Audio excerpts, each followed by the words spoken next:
The ancient Sumerian tablets describe the stories of the gods, their adventures, deeds, and battles leading to the creation of the heavens, the earth, and humanity. Many of these stories are interpreted to be describing planets and the formation of the early solar system. And in many ways, the theories appear to add up. However, as the tablet stories continue on, they are read in a different way, as if these gods were not deities at all, but physical beings who came to the earth and were involved in human history.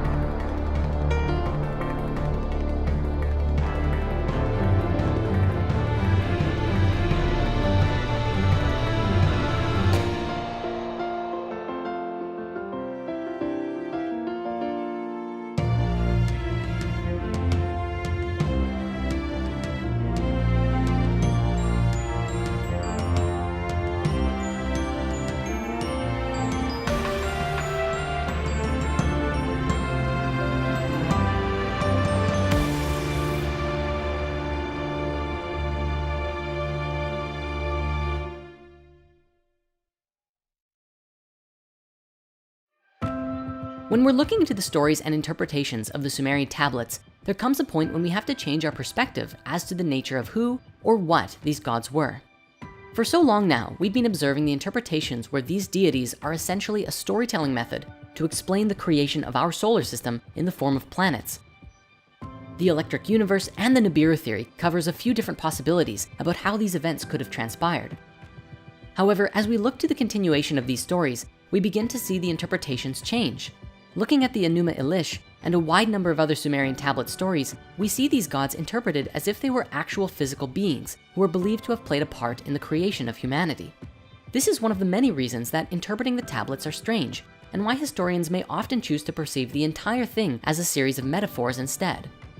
In the main interpretation that came from Sitchin, he believed that these beings came from the planet Nibiru.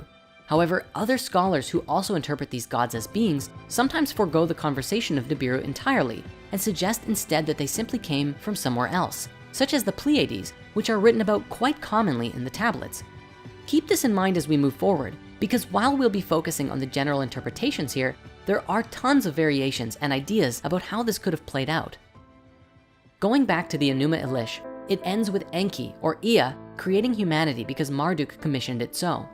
In other Sumerian stories, we find a similar description, except it is Enlil in the place of Marduk, because Marduk replaced Enlil in the Babylonian version. Enlil and Marduk are very similar though. They are both considered the supreme leaders of the Anunnaki. The only main difference is that Marduk is Enki's son, and Enlil is Enki's half-brother. But herein we find perhaps one of the biggest criticisms of Sitchin's work. Sometimes Ea or Enki appears as a planet, and other times he seems to be a flesh and blood deity. It can be very confusing, and it's up to all of us to explore the possibilities. Now, I suppose it doesn't really matter if we're looking at the entire story as an allegory, but observing it as actual historical events can definitely cause confusion in this regard. So for the sake of telling the story, we'll be using the name Ea to express the planet and Enki to describe the physical being. Just be aware that if you look these up online, you will find many places where their names overlap with each other in the mythologies. To that end, most of the deities you'll find have multiple names anyways. Enki is also known as Enkig, Nidamud, and Ninsiku throughout the various tellings. And as we previously described, he was the god of water, mischief, crafts, wisdom, and creation. Enlil, his brother on the other hand, was known as Elil and Nunamnir, and he was the Sumerian god of the air, and was more powerful than any other elemental deity, eventually being worshipped as the king of the gods. He was also the son of Anu, and together, the three of them formed a triad which governed the heavens, earth, and underworld, or alternatively, the universe, sky and atmosphere, and the earth itself. After Anu, Enlil was the most powerful of the Mesopotamian gods, keeper of the Tablet of Destinies, which contained the fates of both gods and humans. But in that case, who was Anu? And what were the Anunnaki? That's a great question, but before we can answer it, we're going to have to look at another question first. So let's do the time warp again and return to that burning question from so long ago. Who are the Nephilim? As we discussed, the Bible speaks of these people or beings called the Nephilim. There's a lot of debate today as to who and what these beings were. Looking back to the original Hebrew translation, we see the word Nephilim directly translates to the fallen ones. Today, many believe this to mean that they were fallen angels, which seems to be what was depicted in the 2014 film Noah. Sitchin, on the other hand, believed the translation was a bit different. He read fallen ones to mean those who came down, and that they didn't fall, but landed here in some kind of spaceship. To him, the Nephilim were the people of the fiery rockets.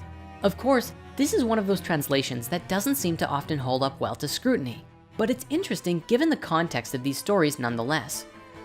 We should note that in his writings, Sitchin commonly used the name Nephilim in tandem with the Anunnaki, also written sometimes as Anuna. But personally, I'm not certain that this is the best use of these titles. You see, the Anunnaki are believed to have been the descendants of Anu, the Sky Father, and the two most prominent leaders of this group are Enki and Enlil. Beyond that, there's a lot of inconsistency between how many Anunnaki there were and what roles they fulfilled. For example, in the Enuma Elish, there's only a small handful of gods who are introduced. Tiamat, Enki, Marduk, you know the group. But then out of nowhere, Marduk places 600 gods on the earth and 300 in the heavens, and no explanation is ever given about who these gods were or where they came from.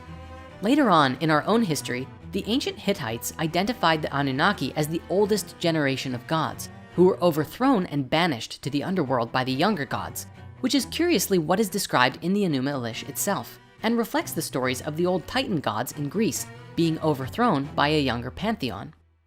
In the Bible, we see the following passage.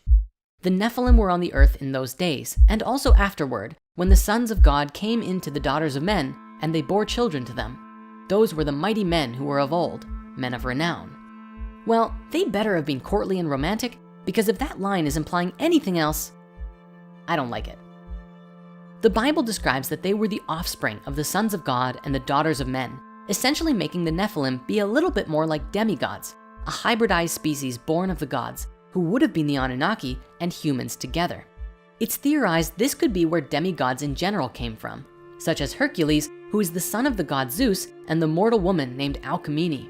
The result of this made Hercules fully human, yet who had the gift of the tremendous strength of a god. Of course, depending on who you're speaking with, the concept of Nephilim could just come from a mistranslation of the Bible, and the Anunnaki being simply an ancient Mesopotamian archetype. For the sake of the story, I will be telling the tale from the perspective that the Anunnaki are physical beings. But as always, feel free to interpret this however you like, and please share your thoughts in the comments below as to what you believe these Anunnaki were. This story begins several 100,000 years ago and starts in the midst of a drama involving the Anunnaki, the planet Nibiru, and our Earth. Sitchin wrote that he believed that the planet Nibiru was inhabited with life at one point in its history. He wrote that the dominant species on the planet were bipedal in stature and had evolved conscious minds. They were the Anunnaki.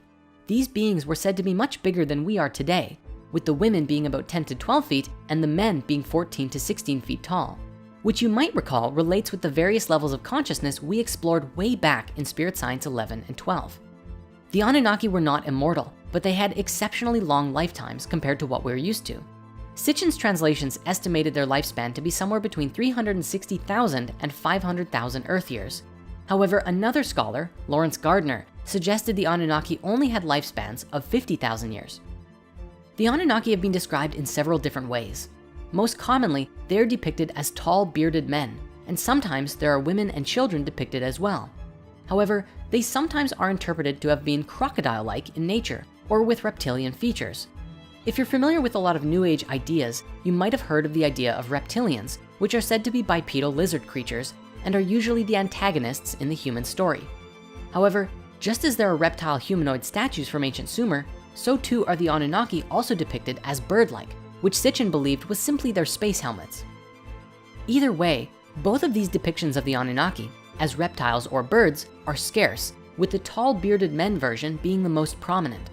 I do believe that regardless of what these beings look like, it's the bearded image of these so-called deities that gave us our common Christian image today, God as an older gentleman with a long beard. To that end, even Sitchin fought the idea that the Anunnaki were reptilian beings, and this was because he wanted his theory to fit with the Bible. To him, the gods could not be in the form of the biblical serpent. Nevertheless, these different depictions have given rise to a lot of online debate about what these beings could look like, if they're even literal physical beings to begin with. Many proponents of the reptilian theory suggest that these beings are actually shapeshifters as well, and can change their form at will, which is why there are different depictions of them throughout history. This adds an entirely new dimension to the discussion and gives rise to the popular conspiracy theory that they could even be living among us today in secret. At any rate, for the focus of this series, we're going to keep to the depiction of the Anunnaki as these bearded humanoids, and we'll come back around to the alternate depictions sometime later on. One of the most important Sumerian gods is the Sky Father named Anu. A number of Sumerian texts discuss Anu, but not all agree to every aspect of his existence, such as where he came from or what he actually is. Despite the fact that we previously observed Anu as Uranus, on an allegorical level, Anu could simply be the way that the Sumerians personified the sky, and therefore the Anunnaki are those who came from the sky and outer space. The name Anu is the root word of Anunnaki, which is sometimes translated as offspring of Anu or princely offspring. This is why Sitchin believed that they were the species that came from above and beyond our planet. Anu was the heavenly father, and those who descended from the sky were his children. Once again, we see descriptions of God today as passed down throughout history. In Christianity, God is called the Heavenly Father, the origins of which we find with Anu, the ancient Sumerian god of the sky. According to Sitchin's translations and theories on the subject, the Anunnaki were technologically advanced beings living on the planet Nibiru. Let me also be clear that in Sitchin's book, The Lost Book of Enki, he puts forth a potential version of this ancient past drama, which is really epic, but also very elaborate and long. Honestly, this book would make a great Hollywood movie, just saying. Actually, in a way, it kind of already has. And I just want to take a moment to give a huge shout out to the band and team behind Messengers of the Wind, an animated rock opera that you can watch right now on YouTube. The whole thing is seriously amazing, and I just had to give it some mad props right here and now. As for today's exploration of this theory, we're just going to be going over the essentials. Otherwise, we could literally be here for a week. Sometime around 450,000 years ago, long after the event between Nibiru and the planet Tiamat, the Anunnaki began having a problem with their planet. As we discussed earlier, this planet had a very strange orbit, which took it far away from the sun for long periods of time. Sitchin interpreted from the tablets that the planet had a lot of internal heat, which kept things alive in the long distances of space. However, over time and with the cooling of the planet, and potentially even the widening out of its rather sharp orbit, Nibiru grew colder and colder during its long voyages away from the sun, and the planet was slowly becoming less habitable. Sitchin suggested that the Anunnaki scientists decided on a solution that would strengthen their atmosphere and hold heat in for significantly longer periods of time, making it possible to survive in the far reaches of space. The Anunnaki decided that they would gather large amounts of gold and pulverize it into a fine powder and release it into their atmosphere, essentially creating a heat container for their planet. Believe it or not, our scientists have considered the exact same thing, putting light reflecting particles into our stratosphere to help fix the ozone layer and cool our ever-warming planet. And so, in their attempt to solve their problem, they began looking for large quantities of gold in our solar system, as their planet didn't have the large quantities they needed to coat an entire atmosphere with gold. The Anunnaki had the capacity of space travel, though Sitchin believed that at the time, they weren't much further advanced than we are right now, since they didn't seem to have the ability to travel to other solar systems in their search. They scanned all of the planets in our solar system until they found what they were looking for, large deposits of gold right here on Earth. As the story goes, when Nibiru first came into our solar system, the Anunnaki would deploy a team of workers to Earth's orbit with one singular purpose: to mine gold. In the process of doing this, they also established a way station on Mars, which would help in shuttling the gold back to Nibiru once it was mined.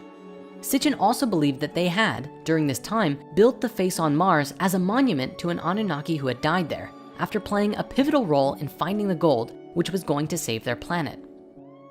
To lightly touch on the subject of the face on Mars, when you investigate this yourself, you'll find two prominent stories. One is the official response from NASA, which says that it's just a natural rock formation which, due to the way the light was hitting it at the time of the photograph, created this image of a face, but ultimately, it's just an illusion. Generally, those who question this perspective are often subject to ridicule. And so of course we have to go there. It wouldn't be spirit science if we didn't. On the other side of the spectrum, you'll find ex-NASA scientists and astronauts, retired US Army command sergeants, and a university physics professor, along with a number of ancient astronaut and conspiracy theorists who put forth that the face, along with a set of nearby mountainous structures that look an awful lot like pyramids, are the remnants of an ancient civilization. Now, please know that I fully understand this is a huge claim and one that we don't take lightly. So please allow me a moment to share with you what we've come up with while investigating this whole thing.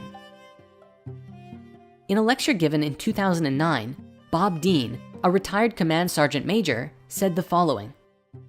Ladies and gentlemen, my government, NASA, NASA, which many of us in the United States say stands for never a straight answer, proceeded to erase 40 rolls of film of the Apollo program. The flight to the moon, the flight around the moon, the landings on the moon, the walking guys here and there.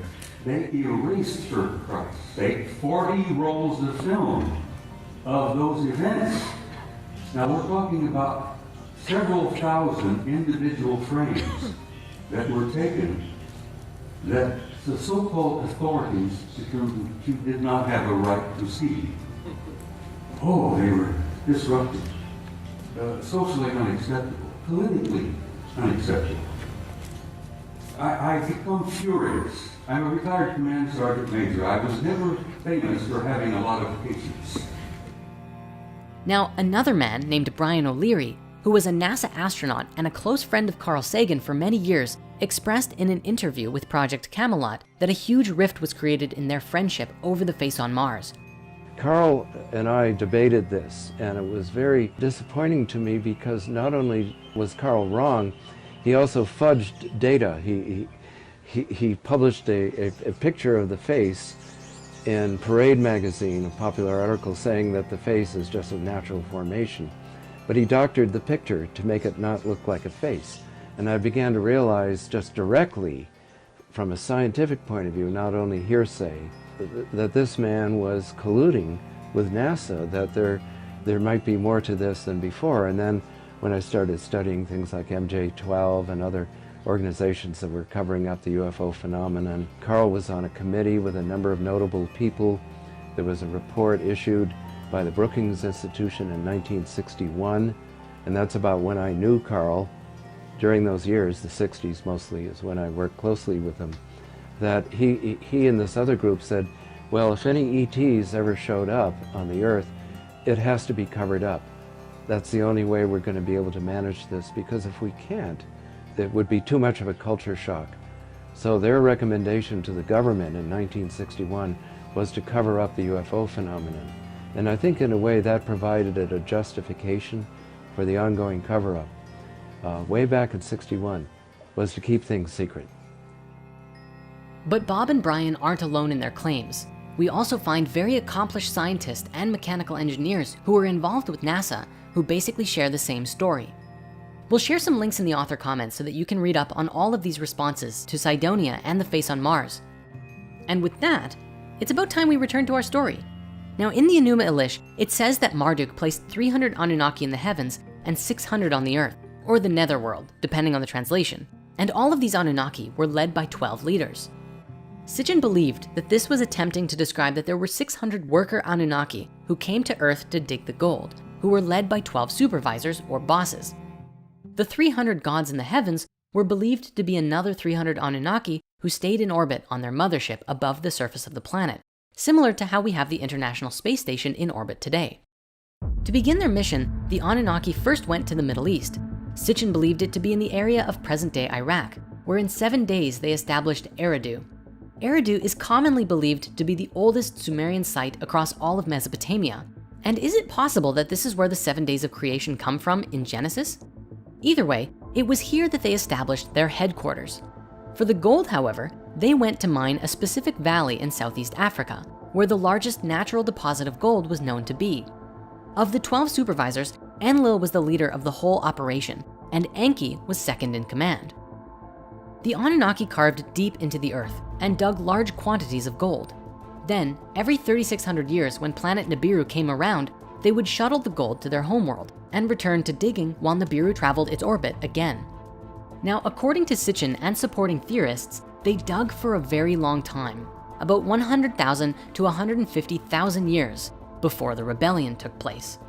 Somewhere between 300,000 and 200,000 years ago, the Anunnaki workers rebelled against their bosses. They did not want to keep digging in the mines. One can easily imagine them saying, "We've been digging gold for 150,000 years and we're tired of it. We're done." The rebellion presented a problem for the supervisors and something had to be done. This is where Enlil and Enki come into the story in a very prominent way. If you recall, in the original Sumerian story, we had two versions of the conception of humans.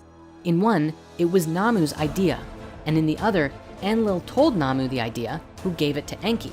So as our story goes, during the time of the rebellion, Enki's mother communicated with Enki while he slept, sending him a vision saying, "Oh my son, arise from thy bed, from thy slumber, work what is wise, fashion servants for the gods." Due to the variations, it's not clear about where the true origins of this vision come from, but nevertheless, Enki awakens from this vision-filled slumber and suggests creation of servants for the gods. According to the story, Enki himself creates human beings out of a mixture of clay and the blood of the slain Kingu. This is another time where we have two different interpretations converging on each other, because earlier we saw how Kingu was interpreted to be the moon, but now Kingu seems to be a being with flesh and blood, for it is with Kingu's DNA that provides the necessary ingredients for human genetics. What is Kingu, really?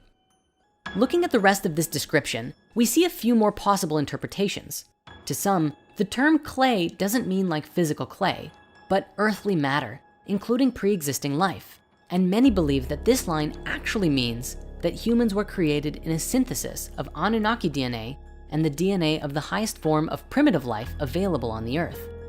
This then would suggest that humans weren't necessarily created, but came from a modification of an earlier hominid species, which was most likely either Homo erectus or Homo heidelbergensis. For years, we've been struggling to find the missing link between our species, Homo sapiens, and our predecessors, and this search is still taking place today. Perhaps this is our missing link. What's especially interesting about this is the timeline, because we currently understand that Homo sapiens emerged roughly 200,000 to 300,000 years ago, which is said to be right about when the Anunnaki rebellion took place. Throughout the tablets, genetics and the transformation of the human being are recurring themes. In the Flower of Life books, which originally put a lot of different pieces together in these stories, Drunvalo puts forth another piece of information that is very intriguing. He describes that in order to create a new species, you need both a father species and a mother species. Just like in order to create a child, you need a mother and a father. Drunvalo said that the Anunnaki were our mother species because they did the actual birthing, and that our father species were actually the Sirians, or at least a species from the star system Sirius. So to be very clear, these beings came from Sirius, not Syria, which is one of the closest stars to us and the brightest star in the sky. Well, not counting the sun. Okay, second brightest. Now, while the Anunnaki were primarily a third-dimensional species, the Sirians were fourth-dimensional, and so were able to come to our planet in a way that was probably like tessering from A Wrinkle in Time.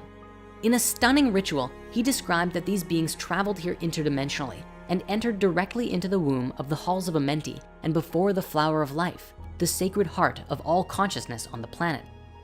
Because they understood everything was light and energy, in their fourth dimension, they created 32 rose quartz slabs and then laid down upon them and entered into a long meditation, conceiving a new consciousness.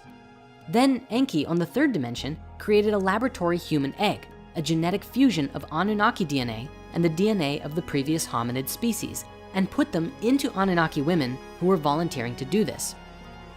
The new seeds of consciousness created by the Sirians then entered into the eggs and impregnated the women who nurtured them for what probably felt like 9 months or so and bore them as children.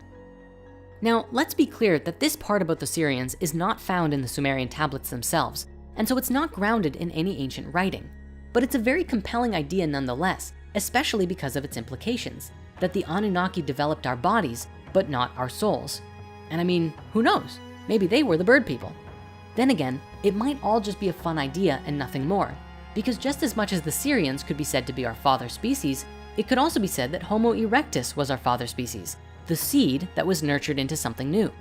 Ultimately, after all was said and done, the tablets write that the Anunnaki had created an entirely new species of life on planet Earth, and that species was us. The legends in the ancient tablets are very clear that the Anunnaki created humans to support and serve the gods and help maintain all of creation. A lot of questions still remain though. What happened once we were created? And how did we earn our freedom?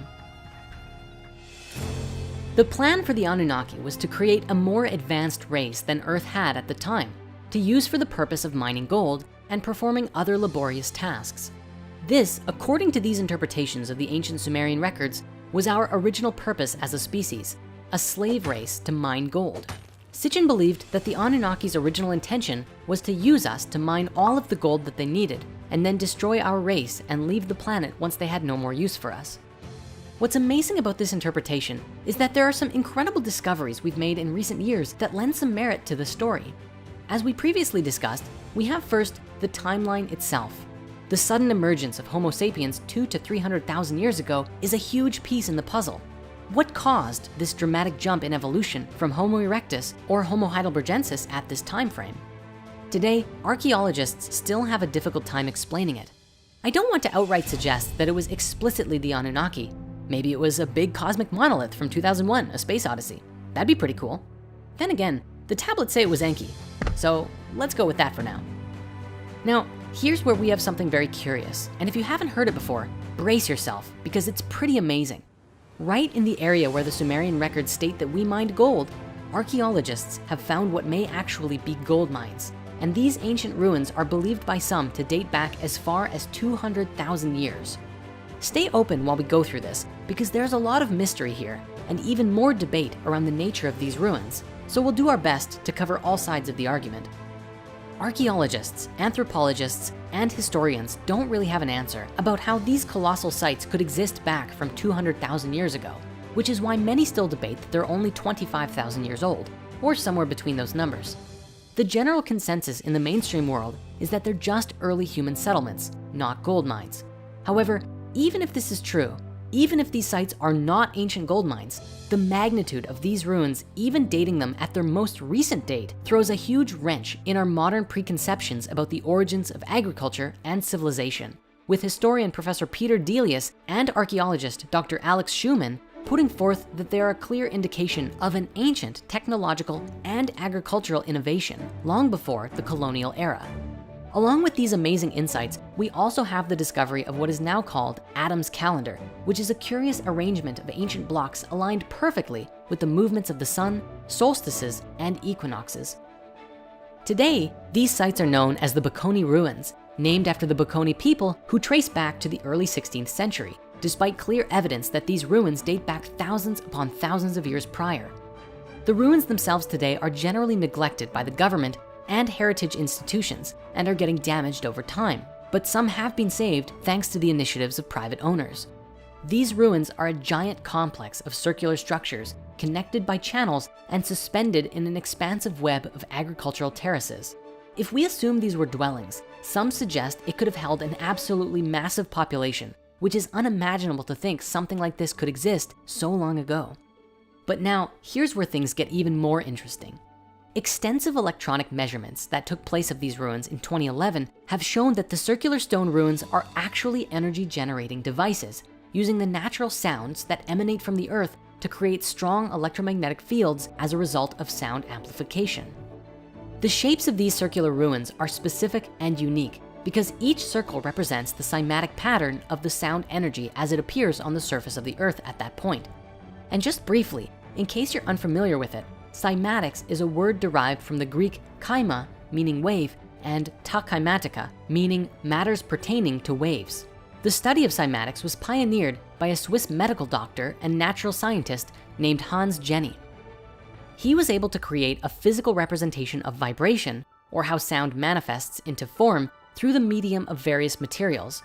This fascinating work offers profound insights into both the physical sciences and esoteric philosophies, and illustrates the very principles which inspired the ancient Greek philosophers. These cymatic images are truly awe-inspiring, not only for their visual beauty in portraying the inherent responsiveness of matter to sound, but also because they inspire a deep recognition that we too are intrinsically connected to the same complex vibrational matrix of reality. As we explored way back in Spirit Science 7, the particles that make up the entire universe move in these very same geometric wave-like patterns. So we can see that at every level of reality, the essence of cymatics is present. Now, let us pretend that these really are ancient gold mines, as many people today believe they are.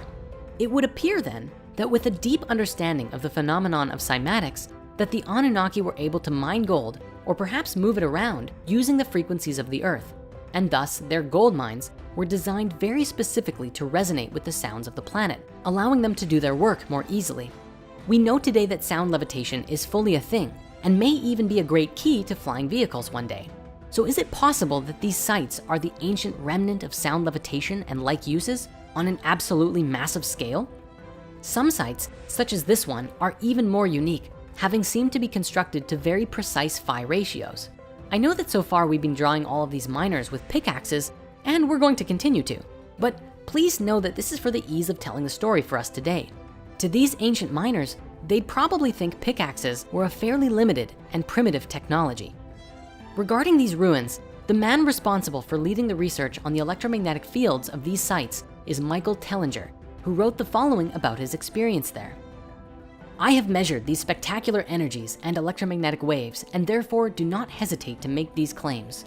The fact that these circles are all connected by the stone channels makes it very clear to any scientist who works with electricity or energy that the stone circle complex is a giant energy generating grid that was most likely used in the mining and processing of gold on a scale unimaginable to us today. From Michael's work, he suggests that there was a civilization living at the tip of South Africa, mining gold for nearly 200,000 years, a civilization which at some point completely and suddenly vanished from the radar. Now, for those of us today who don't believe these stories are true, we must ask the question, what in the blazes were ancient primitive humans doing with all of that gold? What did we use it for? Keep in mind, the general consensus is that at this stage in human evolution, we were purely hunter-gatherers. It was not until after 9,500 BCE that the 8 so-called founder crops of agriculture appear, and these ruins are dated significantly older than this. We know today that gold is a very soft metal, and not really something that we could use like other metals, certainly not if we were so primitive, as most of the world's historians agree that we were. Critics often put forth against Michael Tellinger and his claims that these sites could not possibly be gold mines because there is no ancient artifact that we know of today made of gold that exists before 4,600 BCE. Then again, if the Anunnaki were shipping the gold off to their planet or wherever, it would make sense that humans wouldn't be crafting things out of it anyways. It is most certainly an extremely unique puzzle, made even more amazing by the fact that Sitchin wrote the Anunnaki were mining gold in Southeast Africa way back in 1976, long before the discovery of these sites truly came to light. For all of the people who claim that Sitchin didn't even know how to read the tablets and all of his interpretations are wrong, I pose the question, how is this even possible? Now, I know what you might be thinking. Michael Tellinger read a Sitchin book, went to Africa, and then claimed some old ruins that he found were gold mines. And you know what? Maybe he really was looking for them. However, if we consider that he is correct and that the energetic and cymatic readings of the site truly do indicate that they were gold mines, then it really does call us to reevaluate everything we think we know about human origins. The back and forth between historians and archaeologists on this, and even naming the ruins after the Bikoni people, reminds me of exactly the same thing that happened around the age of the Sphinx. Today, Egyptologists stand definitively behind the idea that the Sphinx was built around 2500 BC by the pharaoh Khafre, despite significant archaeological evidence, such as the weathering patterns on the Sphinx, that prove it is significantly older, at least 12,000, if not 35,000 years old. The way that skeptics treat Sitchin and his work, you'd think he was just throwing darts at a map, and wherever they landed was wherever he pegged the story to take place. But if those ruins truly are the remnants of gold mines, then we have to ask the question, was Sitchin actually able to read the tablets better than everyone else in recent history? Today, most historians believe that the Sumerian tablets don't speak of gold mines at all, and that Sitchin essentially just made it all up. In the 12th planet, Sitchin explains his reasoning, which actually has to do with Apsu, also written as Abzu. If you recall, Apsu is regarded as the aquifers under Mesopotamia, and Sitchin translated him to actually mean the sun. But after Enki took the throne, Apsu became a location rather than a deity. Sitchin writes, the Sumerian term Abzu, which scholars have accepted to mean watery deep, requires a fresh and critical analysis. Literally, the term meant primeval deep source, not necessarily of waters. According to Sumerian grammatical rules, either of two syllables of any term could precede the other without changing the word's meaning, with the result that Abzu and Zuab meant the same thing. The latter spelling of the Sumerian term enables identification of its parallel in the Semitic languages. For Za'ab has always meant and still means precious metal, specifically gold in Hebrew and its sister languages. The Sumerian pictograph for Abzu was that of an excavation deep into the earth mounted by a shaft. Thus, Ea was not the lord of an indefinite watery deep, but the god in charge of the exploitation of Earth's minerals. This is a very curious correlation, considering that gold is often called the royal metal, sacred in ancient times, and is the metal most commonly associated with the sun in ancient alchemy, and very often related with solar deities. So we see Apsu firstly written as the sun, and then a physical metal commonly identified as the metal of the sun and sun gods. Wowsy, but you know what? Our discoveries don't end there. Let's now shift the conversation for a moment to explore one more curious relationship between what we know today about human history and the story from these tablets. There is a colloquial mitochondrial Eve theory that scientists first presented in the early 1980s. By 1987, a publication by scientists Kahn, Stoneking, and Wilson revealed that the matrilineal source of our common DNA lineage dates back between 140 and 200,000 years ago. To be clear, the original nomenclature for this finding was Lucky Mother, but when a publication in Science titled The Unmasking of Mitochondrial Eve was released to the world, the name Eve stuck in the minds of the masses. Just to make sure there's an understanding of these results, they refer to a common matrilineal mitochondrial line, a common root for all humans. What's so interesting here, and why this research has relevance to this part of the story, is that the first collective person happened to come from the same exact time frame and valley that humans were mining gold in. The latest research on this from 2013 serves only to create an even more robust data set to support the original date and region of mitochondrial Eve. Isn't it so remarkable that the original theory and still prevalent out of Africa theory of human origin just so happens to point to the same valley where the Sumerian records say that it all started? Coincidence?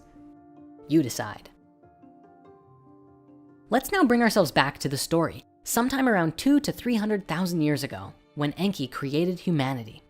If you are knowledgeable of Greek mythology, this part of the story sounds very familiar to Prometheus, the ancient titan who created humanity out of clay. Like Prometheus, Enki stands up for the human race when in conflict with the gods, most of all, Enlil. From a more scientific perspective, the tablets seem to depict Enki as a geneticist who used some form of advanced technology to clone and create this new kind of human. There's even tablet images that depict a pattern that looks an awful lot like a DNA strand.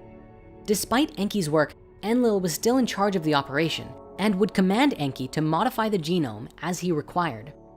Sitchin explains that the combination of earthly clay mixed with divine blood to create the prototype of man is firmly established by the Mesopotamian texts.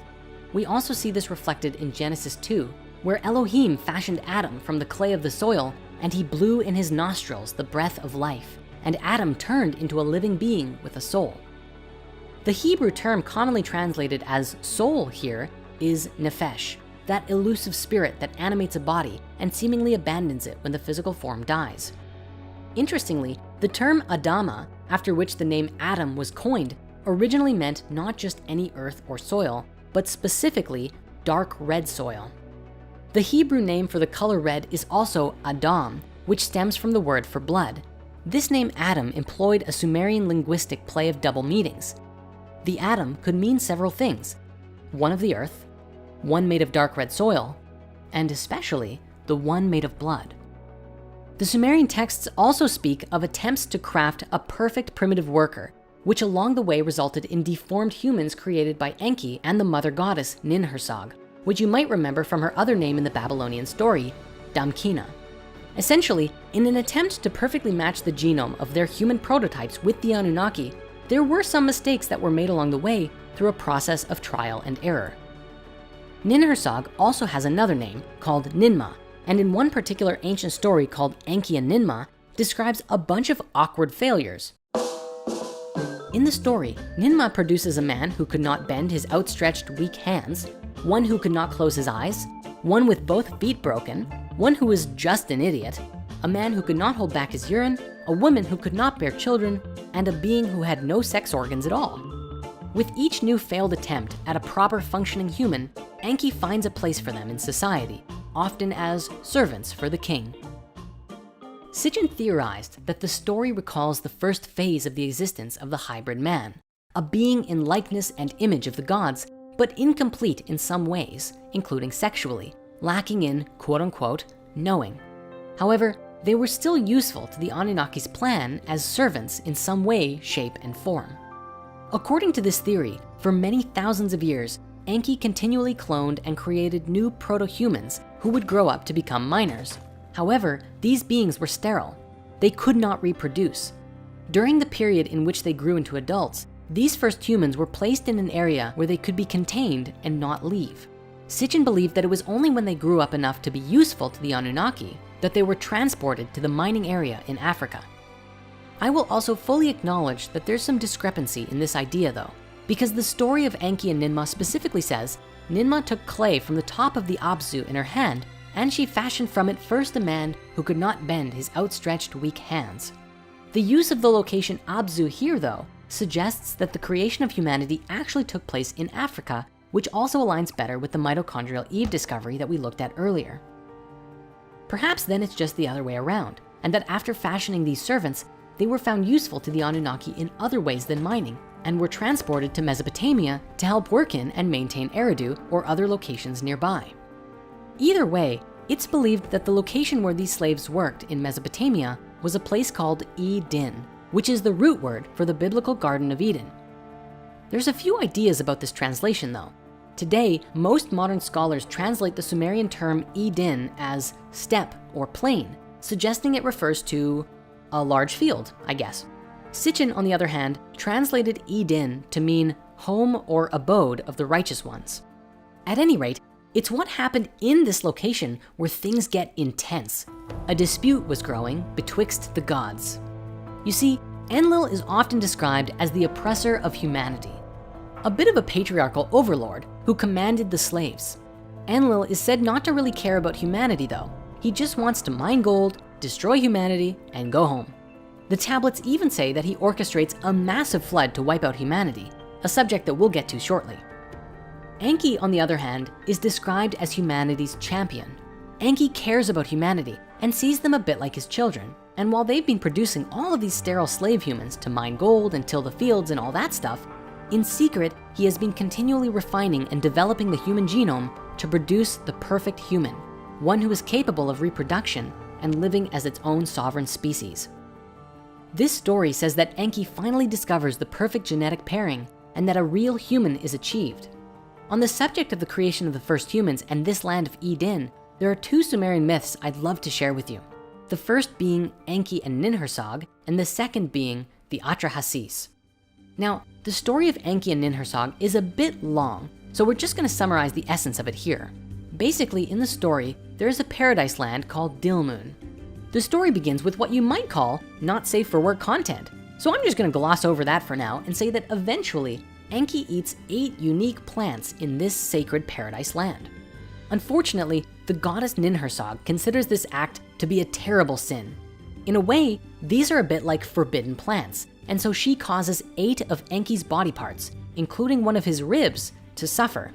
Soon, he is on the brink of death. Enlil, along with a magical talking fox who I'm imagining was just adorable, takes up Enki's cause and persuades Ninhursag to relent. Ninhursag returns to Enki and asks him 8 times, "My brother, what part of you hurts you?" And he responds with the various parts of his body that hurts. As Ninhursag heals his body, 8 different deities emerge in the healing process, and the one who emerges in the healing of his rib is the goddess Ninti, whose name means both Lady of the Rib and Lady who makes life. As you can tell, there are tremendous parallels to this story of Eve being created from Adam's rib in Genesis 2, as this is its likely origin. Further, Eve in Hebrew is Hawa, and is most commonly believed to mean living one or source of life. What I find especially interesting about this is that in the Sumerian story, the characters on who Adam and Eve are based on are both deities. While the name Adam comes from Adamu, the character seems to be based on Enki, and Eve's name relating to life and being born of Adam's rib fully links her with Ninti. Now, the second story I mentioned, the Atra Hasis, essentially begins as the Enuma Elish ends, with the need for servants for the gods. Instead of Kingu, however, an Anunnaki named Wei Lu, also Lawela, volunteers to be killed for the use of his blood. And his flesh, blood, and intelligence are kneaded into clay by the mother goddess Ninhursag. With this mixture, she creates 7 male and 7 female human beings all at the same time. These 14 new creatures are exceptionally fertile, and soon there are hundreds and then thousands of people on the earth, all doing the work which once occupied the Anunnaki workers. The story goes on to say that the humans grow very noisy and even obnoxious, and disturb Enlil to the point that he decides to destroy them all. Didn't Apsu and Tiamat have the same challenge with their kids? I guess history truly is doomed to repeat itself, unless we can learn from our past mistakes. Anyways, the significant part of this story is that it says that they produced the men and women at the same time. It's important to note this because for thousands of years we've been taught by the religious institutions of the world that the man came first, and that seems to pervade through our patriarchal society in a rather uncomfortable way. I hope that today, as we become more aware of these older stories, we might come to have a deeper understanding within us that we truly are all equal, and the patriarchy can fade away into a society that respects and honors all sexes equally. Returning to the main story, we saw Enki and Ninhursag have been toying with the genetics until they could create a perfect being, one who could reproduce and think for themselves. The moment they did, it marked a huge turning point for everything, because the success of this experiment changes the human genome to enlighten mankind. But as mentioned before, this was the beginning of a huge problem, because Enlil did not want humanity to become a sovereign species of their own. He had plans to make little robot people to work for him, and then he was gonna just outright destroy them all. When he found out what Enki had done, he was furious and exiled the humans from the Anunnaki settlements. Now, as a side tangent, here's something I think you're really going to enjoy. In the first episode of Ancient Civilizations on Gaia, Greg Braden explained something that is positively mind-blowing, a very relevant discovery found within our own DNA. Check this out. Shedding new light on these creation stories is with the mystery of human chromosome number 2.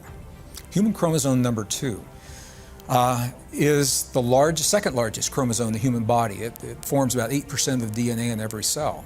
And what makes it such a mystery is that it appears to be the result of an ancient fusion of pre-existing chromosomes from primates that have been fused in a very precise way, and the fusion site has been modified and stabilized so that human chromosome number 2 is optimized for us today.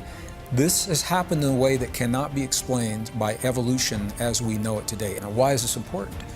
Human chromosome number 2 contains the genes that largely set us apart from all other forms of life.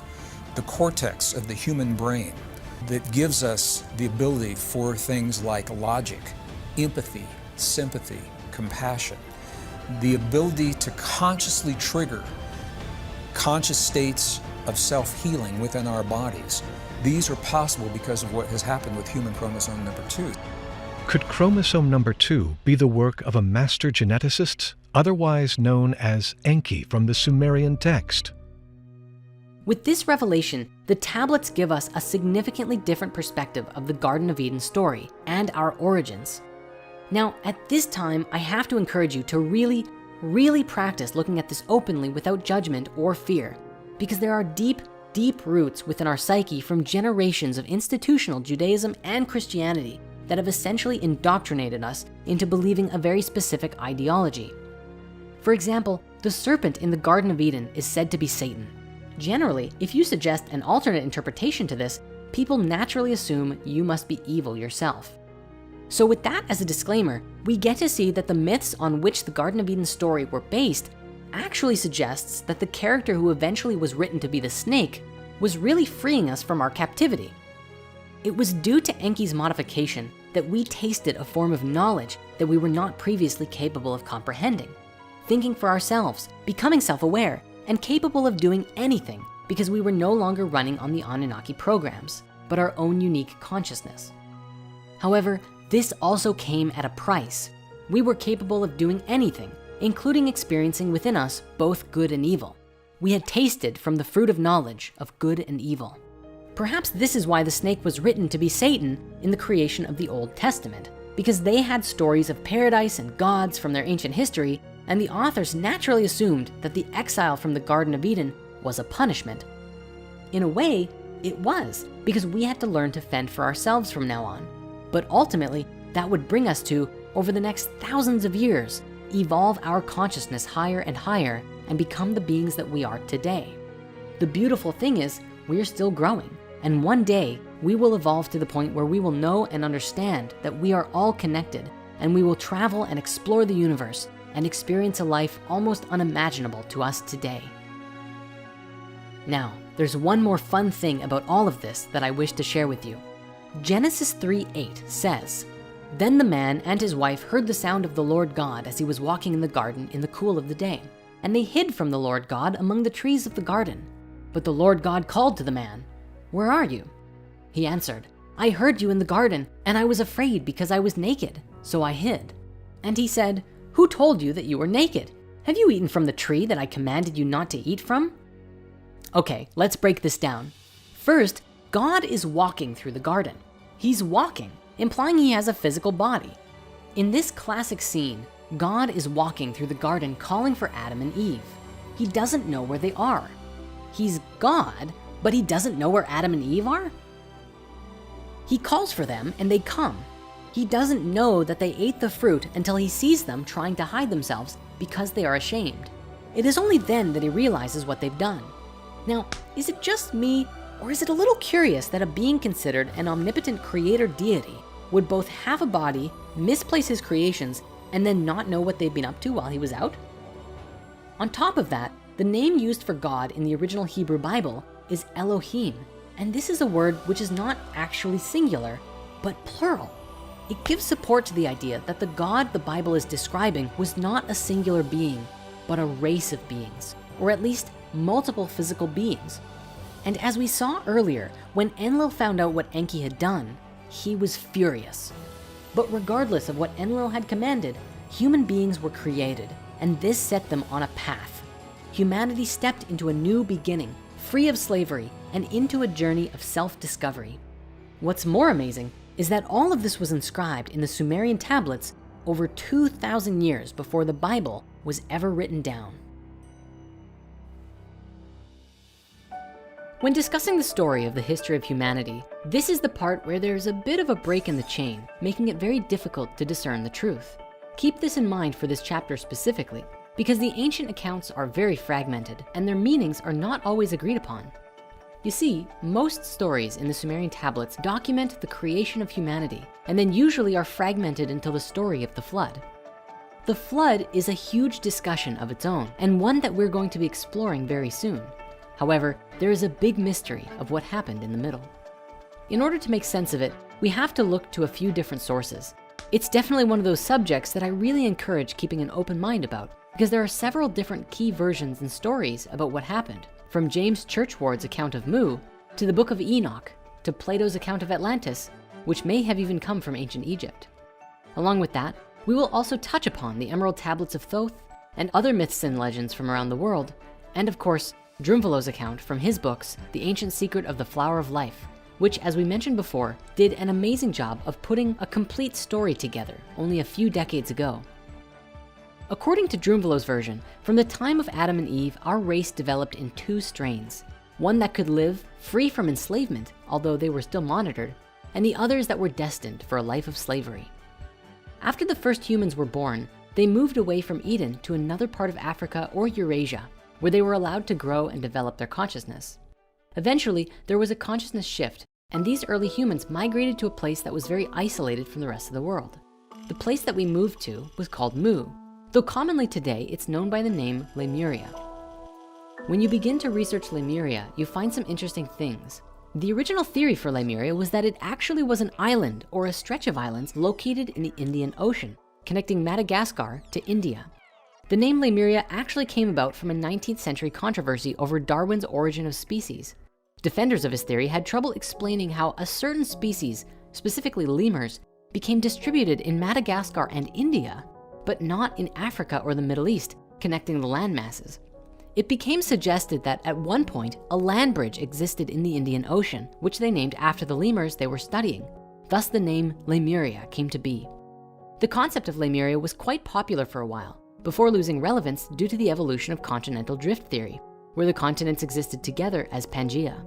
The name Lemuria was then later applied in modern spiritual circles to the legends of Mu, which is sometimes also called Pacifica. Anyway, so what is Mu?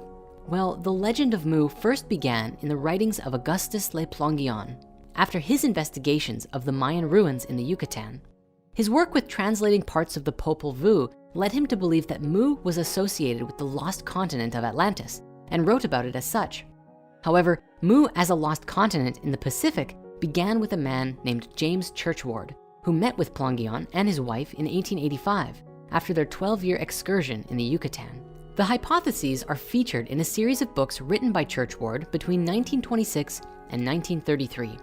He claimed that when he was a young man serving as a soldier in India, a high-ranking temple priest showed him an ancient set of clay tablets that only 2 others could read.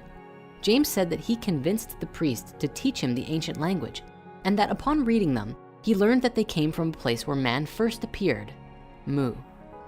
James gave a vivid account of an ancient advanced civilization, the Nakals, who flourished sometime between 50,000 and 12,000 years ago. Mu was said to have 64 million inhabitants and 7 major cities, with colonies established throughout the other continents. The entire population was separated into 10 tribes and followed one government and one spirituality. He said that the continent was located in the Pacific Ocean and was 5,000 miles east to west and 3,000 miles from north to south. He also stated that it had massive plains, vast rivers, rolling hills, large bays and estuaries, and that eventually it was obliterated in almost a single night after a series of earthquakes and volcanic eruptions. After Mu sank, its inhabitants would become the founders of the great civilizations of Egypt, Central America, India, and others, and was the source of the world's ancient megalithic architecture. According to James, the king of Mu was named Ra, and he said this was related to the Egyptian god Ra, as well as the Rapa Nui word for the sun, Ra'ah. Looking to the Bible, James also made a note that Moses had trained by the Nakal Brotherhood in Egypt, and he believed that the Assyrians mistranslated the Garden of Eden story, suggesting that it should have been in the Pacific Ocean. Today, most archaeologists insist that the legends of Mu are pure pseudo-archaeology, end of story. But what I find interesting about this is that at the very least, there's some evidence that appears to support the idea. Let's begin with the geography. Now, the legends of Mu suggest that it was a massive continent in the Pacific Ocean, and there are a few accounts as to what this place looked like. While James suggested it was a long continent with rolling hills and many rivers, Drumfellow's account in the Flower of Life book suggested it was not a single island, but a stretch of islands of varying sizes, a massive archipelago ranging from the area around Hawaii through Polynesia and all the way to Easter Island. In floor maps of the Pacific Ocean, you can see this stretch of mountainous bodies underwater, which could have had both massive islands as well as supporting many little islands as well, were it at the surface of the ocean. There are several other ancient discoveries which could potentially be physical evidence of Mu, from Japan's underwater site at Yonaguni to the cryptic petroglyphs on Hawaii. And that's not to mention Easter Island. We know today that many of the remarkable features of Easter Island, such as the legendary Easter Island heads, which were recently discovered to have traces of full bodies, were only built in the last 1,000 years. But Easter Island also has an ancient written text in a language called Rongo Rongo, although it's unclear as to whether or not this is writing or proto-writing. If it is in fact a full writing system, it could be one of the only surviving cases of an independent invention of an alphabet ever in history. These surviving tablets are a huge mystery for us today, as the language has still not been deciphered. When we put these findings together, it seems to indicate higher levels of advancement in ancient cultures than we currently understand, which is made even more interesting because of the remote location seemingly in the middle of nowhere. Looking to the Rapa Nui people of Easter Island, we actually find a similar story to the legends of Mu. In one of their creation myths, we find a story of a great and beautiful continent that they called Hiva. One night, the king of Hiva received a message in a dream that his land would sink, and sure enough, this vision came to pass. Thanks to the king and his dream, however, the people were guided to a new land, which was Easter Island, and there they survived the disappearance of their homeland. Historical and scientific investigations on the people of Easter Island suggest that Polynesians from the Marquesas Islands traveled from the west to their new home, but the date is unknown, with estimates for their arrival ranging anywhere between 300 to 1200 AD, perhaps even further back given the lack of evidence. This seems to show that the myth of Easter Island has more historical truth to it than mere fable. They did in fact migrate to Easter Island, and one wonders what other parts of the myth may also prove to be true. Stepping back to the history of the people of Mu, in the ancient secret of the flower of life, Drunvalo described that the descendants of Adam and Eve were taken by Enki to Mu, although he used the name Lemuria, so that they could safely grow and develop their consciousness on their own, without interference from the slave miners or the Anunnaki, who were still mining Africa for its gold and inhabiting their cities and temples across the Middle East. There are a few different theories regarding the timeline of Mu. Some theories place Mu's existence from about 75,000 years ago to 30,000 years ago, and it was at that time that it sank and Atlantis rose. Others believe that Lemuria and Atlantis existed at the same time, which is what we find in James Churchward's version of the story. In Drunvalo's telling, on Mu, humans evolved to a very high level of consciousness, where we became capable of doing things that would seem almost impossible to us today. Supposedly, we experienced a reality where matter was less dense and more permeable to our thoughts and feelings. And so we were able to levitate, move through solid objects, and other amazing feats. In a way, we were kind of like young deities. He also wrote that on this continent, the first mystery school was created. It was founded by two people who discovered the gift of immortality, who then taught this ability to approximately 1,000 others before the time came when Mu sank.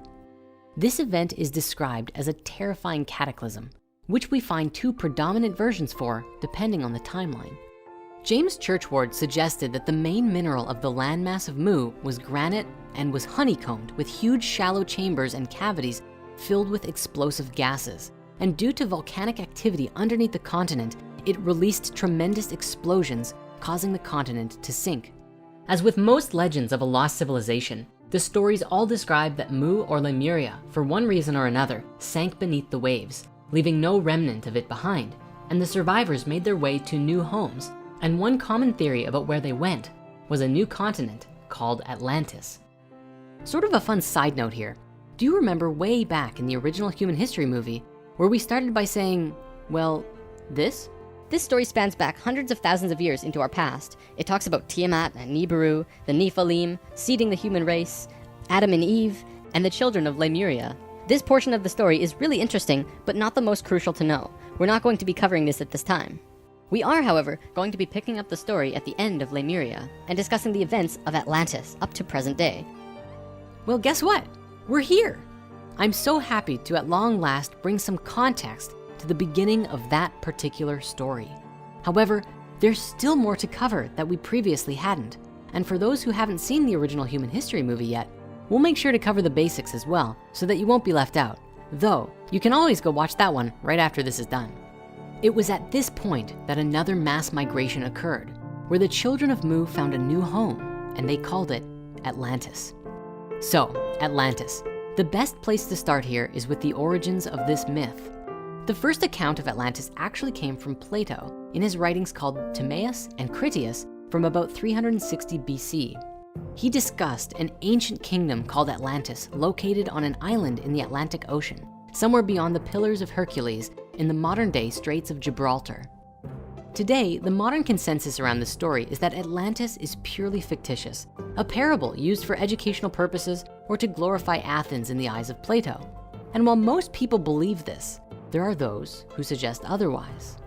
It's rather interesting that Plato, who is the earliest surviving source for the story of Atlantis, tells us that he got it from his relative Solon, who in turn got it from the ancient Egyptians, and that they spoke of a time 9,000 years before the time of Solon.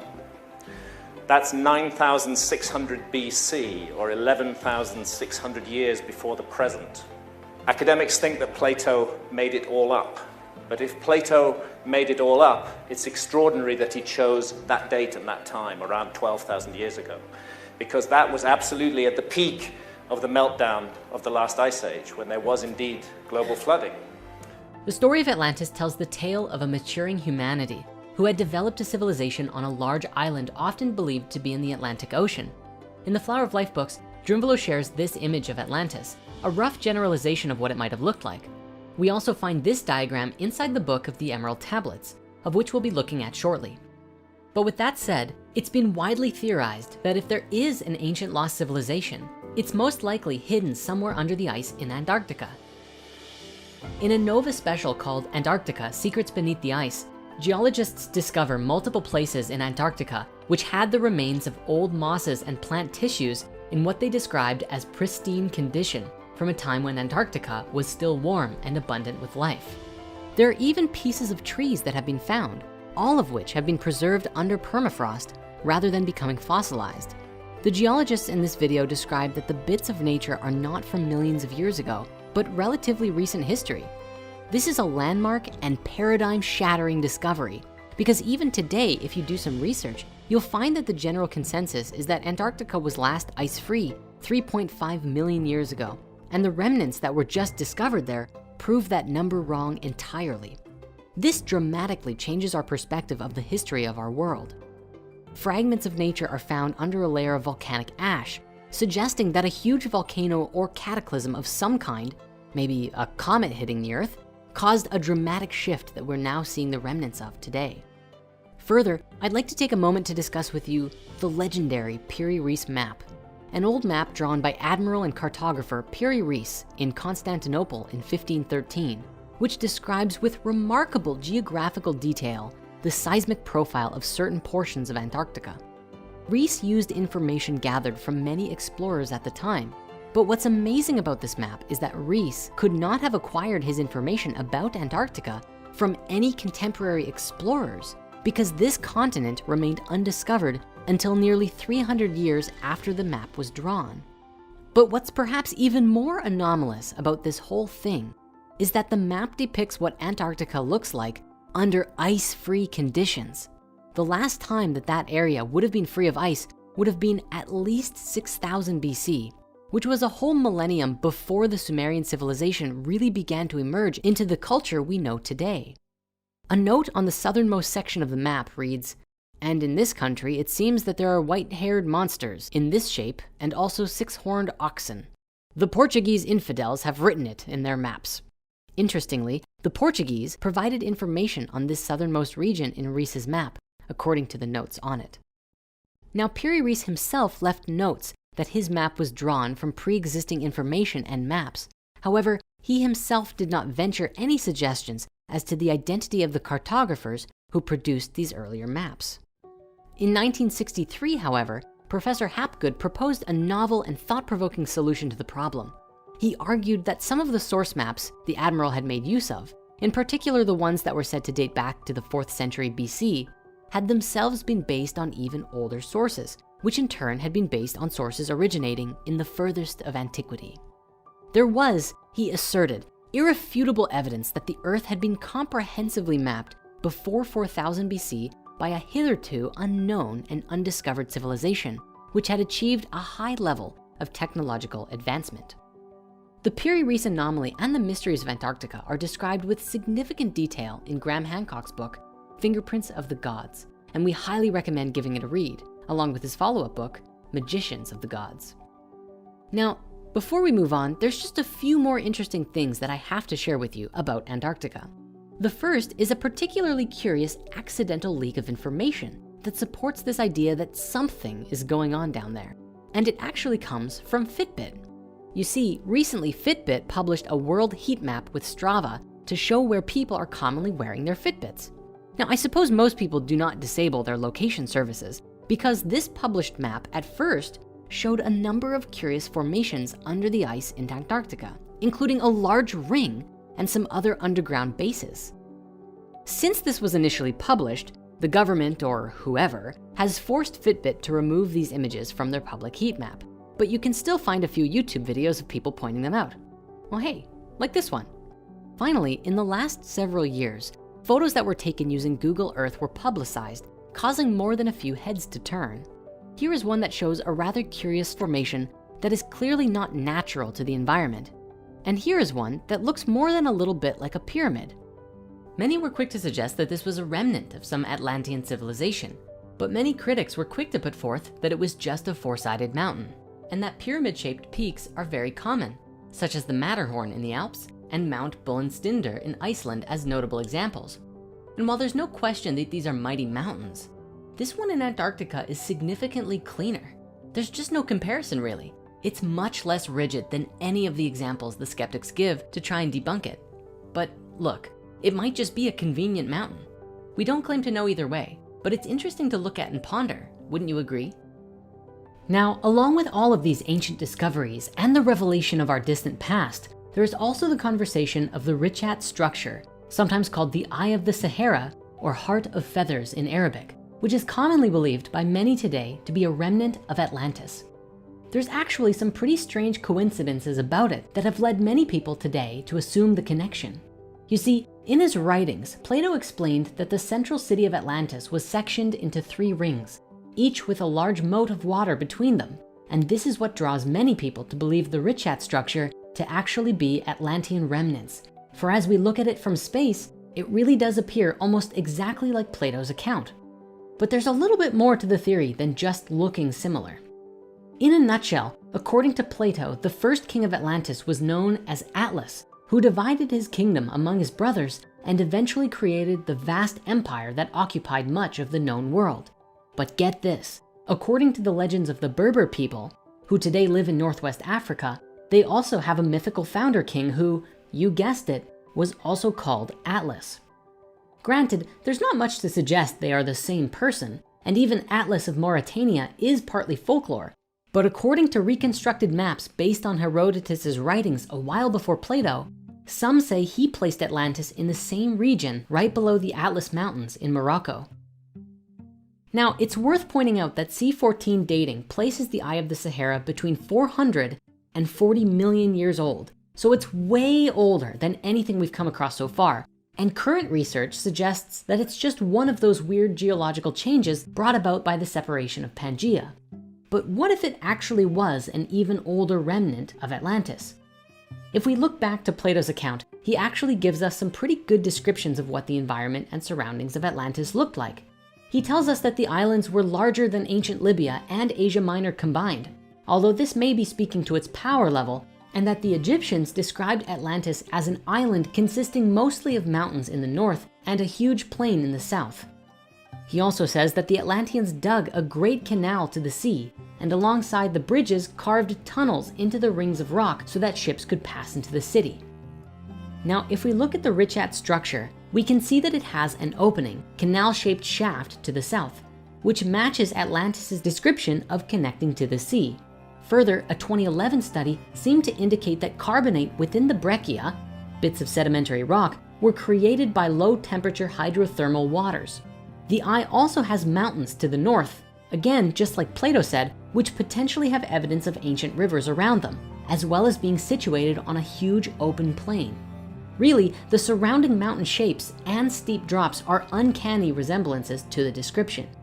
What's more, geologically, the surrounding area is apparently full of red, black, and white colored stones, which Atlantis was said to have a lot of.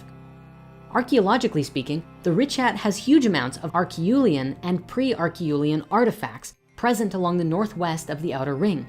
It really is a mystery how these early Stone Age artifacts got here, as neither recognizable midden deposits nor man-made structures have been recognized. But the current theory suggests that the area was either used for only short-term hunting and stone tool manufacturing, or the artifacts got diffused and moved there by different glacial cycles. Interestingly though, back in 2007, a number of unfossilized whale bones were found throughout Mauritania in the area surrounding the Richat structure, along with numerous assortments of shells, indicating that at some point in recent geological history, the area was lower and closer to sea level. Finally, even the scientific explanation of the Richat, that it was formed by the molten rock pushing its way to the surface and then collapsing, going through multiple periods of being forced up and down, seems strangely reminiscent of Plato saying that Atlantis was destroyed by earthquakes. All this said, it is just a theory, for if this really was Atlantis, it pushes our dating back from 13,000 years to over 40 million, and calls into question the other ideas concerning Antarctica and even North America. But it's still very interesting to think about nonetheless. Now, let's return to the story, because there are several more accounts of Atlantis that we have to consider. One is the original story we first shared in the Hidden Human History movie regarding the Martians and the fall of consciousness. Then we have another version that comes from the Book of Enoch, an ancient text that accounts for some specific events that took place before the flood as well. We also see the Emerald Tablets and what is written there about the fall of Atlantis. Because we've already made a movie about the Atlantis Martian story, we'll just cover it briefly here. And for the sake of the story and the visualization of it, for now we're just going to show Atlantis as we have so far, as a continent of its own. But keep in mind that this is kind of a placeholder, as Atlantis is a great mystery. Even the name Atlantis comes from later writings about this land. And if we were to go back in time and discover that it was real, it most likely was not called Atlantis in their own language. Who knows? Did the continent really sink? Was it Antarctica? Maybe instead of sinking, it flooded over and then froze underneath miles of ice. Or did it simply never exist at all? Well, if it did, here's a breakdown of one of the more popular stories about the legends of Atlantis. Essentially, the Atlanteans were more mature and evolved since their time on Mu, and were very connected with each other and nature. But things changed dramatically for the Atlanteans when a different species from another world came to our planet. The story suggests that they were beings from Mars, who were said to be responsible for destroying the atmosphere on the planet, causing it to become the red, lifeless rock that we know it to be today. These beings had taken a path of separation in the evolution of their species, a path called the Lucifer experiment, which involves disconnecting themselves from each other and nature and having no inner love or compassion whatsoever. The story says that these Martians made a home for themselves on Atlantis and slowly began to affect the consciousness of the Atlanteans by introducing their technologies and affecting the way that the Atlanteans perceived reality. As a result, the Atlanteans began to become more disconnected from nature and each other, which allowed the Martians to easily take over. Eventually, a comet was said to have hit the planet right in the area where the Martians' home was on Atlantis. The Martians were furious, and so they built a technology called a synthetic Merkaba, and they were going to use it to get revenge. This technology, however, did not work properly and emitted a shockwave of energy on their home and ultimately created a dimensional tear. This caused a tremendous catastrophe for all of the life on Atlantis, and the beings living there became very sick, with consciousness and energy from other dimensions being pulled into their world. The result of this was a huge fall in consciousness, which coincided with a global pole shift, a geomagnetic reversal. A massive shift took place. Save for a few spiritual masters, all of humanity fell to a lower state of consciousness, as low as you can go and still survive. In the process of this, their memories were erased, just as a magnet can wipe the information on a hard drive. Now this may seem far-fetched, but it isn't impossible. One particular study provides good evidence that humans can perceive the magnetic field around them even as weak as the Earth's itself. A follow-up study found that the mechanism behind this are magnetized particles in the brain. Researchers concluded that for such an ability to exist, it must have had some evolutionary purpose. Interestingly, some studies have even indicated that two major geomagnetic shifts may have had an impact, not only on our evolution in the past, but also had a role in extinction events ranging from the early Quaternary period to the early Holocene. This study found that a large global geomagnetic reversal event called the Lechamp event 44,000 years ago and another unnamed event 13,000 years ago both coincided with mammal extinctions, which were impacted by a weakening of the Earth's magnetic field, leading to higher ultraviolet radiation. This may not only coincide with the sinking of Atlantis, but also the theorized timeline of the sinking of Mu. Further, by comparing branches in the human family tree and linking them with the magnetic field information found in sediments and archaeomagnetic data, they found that there was possibly a long-term role for ultraviolet radiation and the magnetic field in human evolution. That said, the concept of memory erasure could have various meanings. In one sense, it could be a global magnetic effect wiping human memories, but it could also relate to the destruction of all of our technology and most of civilization, and being reduced to a level of consciousness where we had to start over technologically from scratch, with no records and very little evidence of any ancient civilization. This entire story is said to have happened 13,000 years ago, at the point when Earth went through a huge shift pertaining to its polar ice caps, when a massive amount of ice sheets began to melt, flooding the world with water and potentially helping to usher in the Holocene, the epoch of time we are in today after the end of the last ice age. After this shift, small pockets of humans slowly began to develop and discover life all over again from square one. And the few spiritual masters who kept their memories began to support us as we became capable of comprehending their stories. They may have tried to explain the history of the world, but the fallen humans couldn't comprehend it. And so the stories were masked in the legends of the gods so that humanity could come to make sense of who they were and where they came from. These quote unquote gods seeded civilizations around the world, from ancient Mesopotamia and Egypt to India and all the way to the Olmecs in Mesoamerica. Of course, it may be more logical to presume that it was Enki or the other Anunnaki who helped seed civilization once more, at least in ancient Sumer, or perhaps a combination of the two. Ultimately, this is the point at which a lot of this entire story would have been passed down to the Sumerians. Earlier on, we explored the possibility that the stories of the gods were an encoded message handed down to the Sumerians and Babylonians by these beings who had a much higher understanding than the early humans did. If this story is true, then this is how the Sumerians would have come to have knowledge of the origins of the solar system from previous higher beings who shared it with them. But is it truly possible that this is how it all happened? Now, in this story, it was said that the goal for us as a species was to return to our original higher consciousness in as short of a time as possible.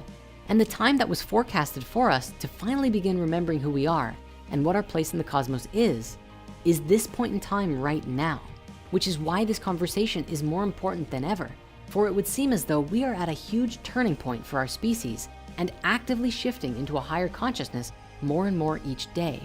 Interestingly, this shift in energy is currently being mirrored by the Schumann resonance in our Earth's magnetic fields. The electromagnetic resonance being generated by lightning discharge in a part of the upper atmosphere known as the ionosphere has been increasing recently to coincide with our frequency shift. This means that our magnetic field is actually changing to coincide with our evolution, which I find just to be amazing. This is a very exciting time in our evolution, as with research teams like the Global Coherence Initiative and HeartMath, some very interesting research is being done on the interconnection between humanity and Earth's magnetic fields and energetic systems, giving us insights into our own frequency changes as and when they happen. Anyway, back to Atlantis. As I was saying, there's a few other versions of how the story could have transpired. We're going to now briefly look at these other two accounts of Atlantis from ancient times. First, let us begin with the Emerald Tablets of Thoth the Atlantean. These are said to be 12 ancient tablets which are under the care of a secret society in Egypt who have vowed to protect the sacred wisdom inscribed upon them. The tablets are said to have been written by Thoth, who presided on Atlantis before the fall and whose Atlantean name was Chikatet Arlik Vomalites. The tablets were supposedly translated by a man named Dr. Doriel. Of course, these tablets are believed by many to be a hoax, for no modern picture of them actually exists, and they're not on display in any museum. Critics of this work point out that Doriel seemed to write these tablets based on the occult Theosophist society and other spiritual teachings and channelings, along with a few ideas thrown in found within H.P. Lovecraft stories. And those connections do seem to be valid. Yet, even if the tablets themselves are not truly authentic, it would seem as though they are predominantly based upon a number of wisdom teachings. Doriel also provided a rich account of Atlantean culture, which could have been channeled, but of course, it's unclear if any of it is grounded in truth. For myself, I found a great deal of inspiration and wisdom by reading these passages, and they can be excellent tools for exploring the inner mysteries and contemplating the universe. Spirit Mysteries recently published a new edition of the Emerald Tablets, made to be easily legible to the modern reader, for the original publication is like, "Hark now and hear ye, and thou thine own inner flame shall be lit." It can be a bit hard to follow, so you'll find links in the comments to go and get a free download today. The Emerald Tablets describe a number of different things, from wisdom teachings to ancient history. In a nutshell, Thoth describes the beauty and majesty of Atlantis, a bright and vibrant home for the people who lived there. He goes on to describe the degeneration of the hearts of the Atlanteans, which led to their downfall and the Great Cataclysm. He said that Atlantis fell because there were those who were too proud of their knowledge and dared to enter the halls of Amenti in order to get greater knowledge, kind of a lust for power moment that created the cataclysm. This could be referring to the Martians building the synthetic Merkaba with forbidden powers. He also said that the few who survived did so by using a spaceship which today is buried beneath the Sphinx. This is a concept we explored much more thoroughly in the original Human History movie. Throughout the Emerald Tablets, he also describes a great deal of wisdom which we can use to evolve our consciousness. We highly recommend you go and read these passages for yourself if you haven't. For now though, let's stay on the subject of history because we have one more account of this pre-flood period of time to look at.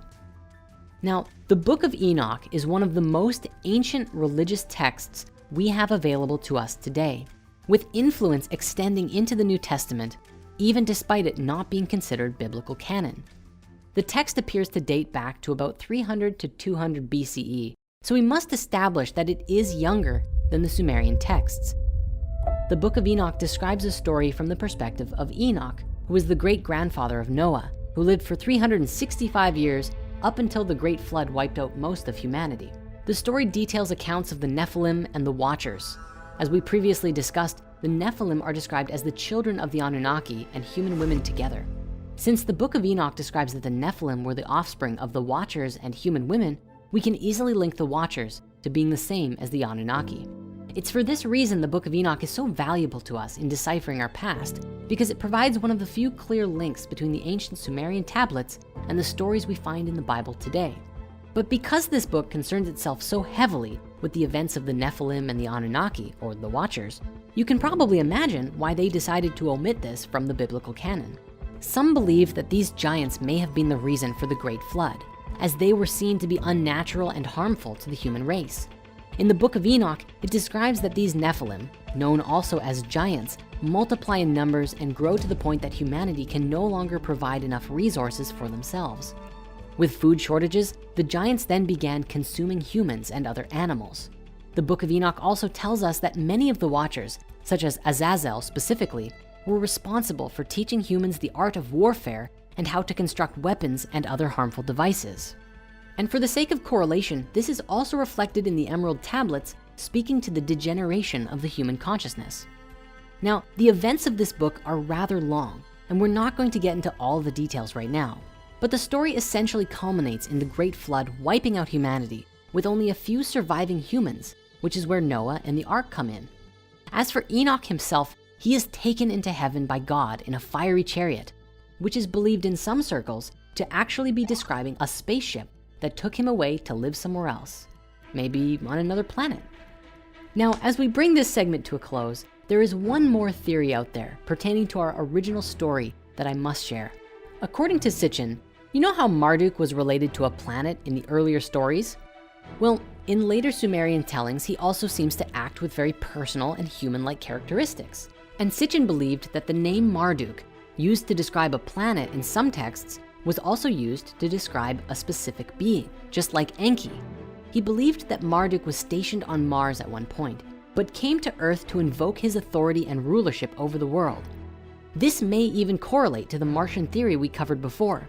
This might be just a fanciful long shot, but is it possible that all of these stories connect and Atlantis fell because the Martians were actually a specific group of Anunnaki led by Marduk, who came to the Earth and bred with human women, creating deformed people and caused certain groups of humans to pursue dark magic, effectively changing the evolution of humanity, leading to this great cataclysm and fall in consciousness? Could it be?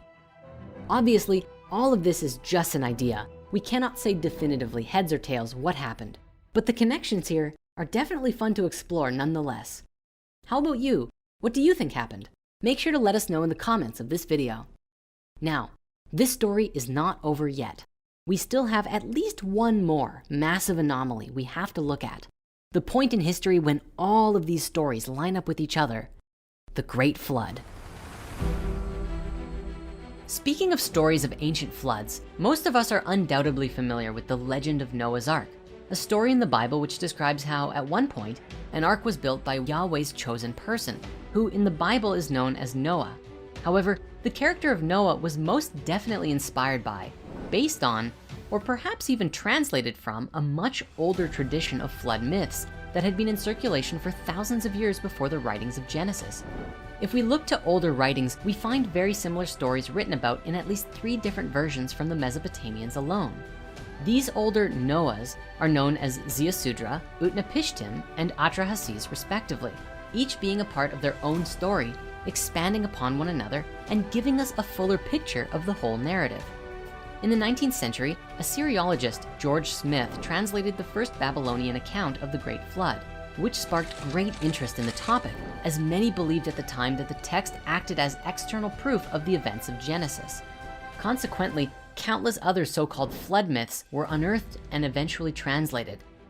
The most well-known of the flood myths of Mesopotamia are found in a few sources: the Akkadian Atrahasis epic from 1800 BC, the Eridu Genesis and the Sumerian king lists featuring Ziusudra as the last human king before the deluge, and finally, the Epic of Gilgamesh around 700 BC featuring Utnapishtim, which is largely regarded as being the closest in structure to our story of Noah in Genesis. Now, each tale is slightly different, given that each writer wanted to emphasize different aspects of the stories, but the overall narrative is mostly the same. In the Epic of Ziusudra, we begin with the creation of the world and humans, but the middle section is unfortunately lost, with the final fragment telling us that the gods have decided to destroy the world. In this version, we don't know why the flood is being sent, but Enki proceeds to warn Ziusudra to build an ark to help survive the deluge.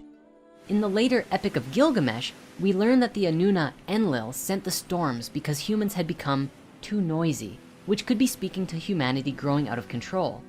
In this rendition of the tale, the Noah character, Utnapishtim, is then tasked by Enki to abandon his worldly possessions and create a giant ship to be called a preserver of life.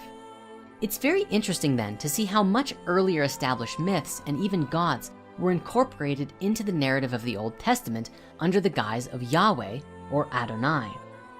In each of the ancient tellings, the ark builder was tasked with bringing his wife, family, and relatives along with the craftsmen of his village, baby animals, and grains, because a great flood was coming and would wipe out all of the life that was not on the ship. What's particularly interesting to us concerning this flood myth is that a great deal of historical and geological information shows us that this was an actual event which possibly took place between roughly 13,000 and 8,000 years ago, when the ice caps rapidly began to melt and flood the earth, wiping out a great deal of life and drastically changing the landscape. We can actually see this in our history today. Even a quote from Live Science states, "About 13,000 years ago, more than 3/4 of the large Ice Age animals, including woolly mammoths, mastodons, saber-toothed tigers, and giant bears, died out. Scientists have debated for years over the cause of the extinction, with both of the major hypotheses, human overhunting and climate change, being insufficient to account for the mega die-off." That said, there is still considerable debate over when a deluge event occurred. Excavations in Iraq have revealed evidence of localized flooding at Shuruppak and various other Sumerian cities. A lot of other Sumerian cities display evidence of flooding on a large scale, but they are all from different periods. Modern consensus argues that flooding in the wake of the last glacial maximum are what inspired the ancient flood myths around the world, with the geography of Mesopotamia being drastically changed by the filling of the Persian Gulf after seawaters rose following the last glacial period. Some authors have even postulated that stories of a great cataclysm were ancient cultures' ways of explaining the early Bronze Age collapse and transition to more urbanized societies around 2900 BC. If these texts and stories are to be believed, this was potentially the event which wiped out all of the slave humans who, up till this point, according to Sitchin, had still been mining gold or slaving away at other tasks which the Anunnaki commanded. It was during this shift that the Anunnaki retreated from their earthly settlements, with Enki's last act being to support humanity and help us to survive the flood and shift in consciousness so that we could resettle and begin inhabiting the earth. This time without being isolated to any particular area, free to roam and inhabit the earth as we desired. It is believed that about 6,000 years later, they delivered information and wisdom of their existence to humanity through a messenger, seeding ancient Sumer with knowledge of their species and human origins. Curiously, the legend of a massive flood is actually not exclusive to Middle Eastern mythologies, but in fact is written about all over the world in countless different ideologies and cultures. In China, we see a story of a great flood that supposedly lasted for 2 generations, wiping out everyone save for those who moved to live in the mountains. In Central and South America, there are a number of ancient myths of floods wiping out almost all of the people, save for a scarce few who repopulate the earth. And as we looked at, there are even several stories across Mesopotamia, which all share a similar common thread.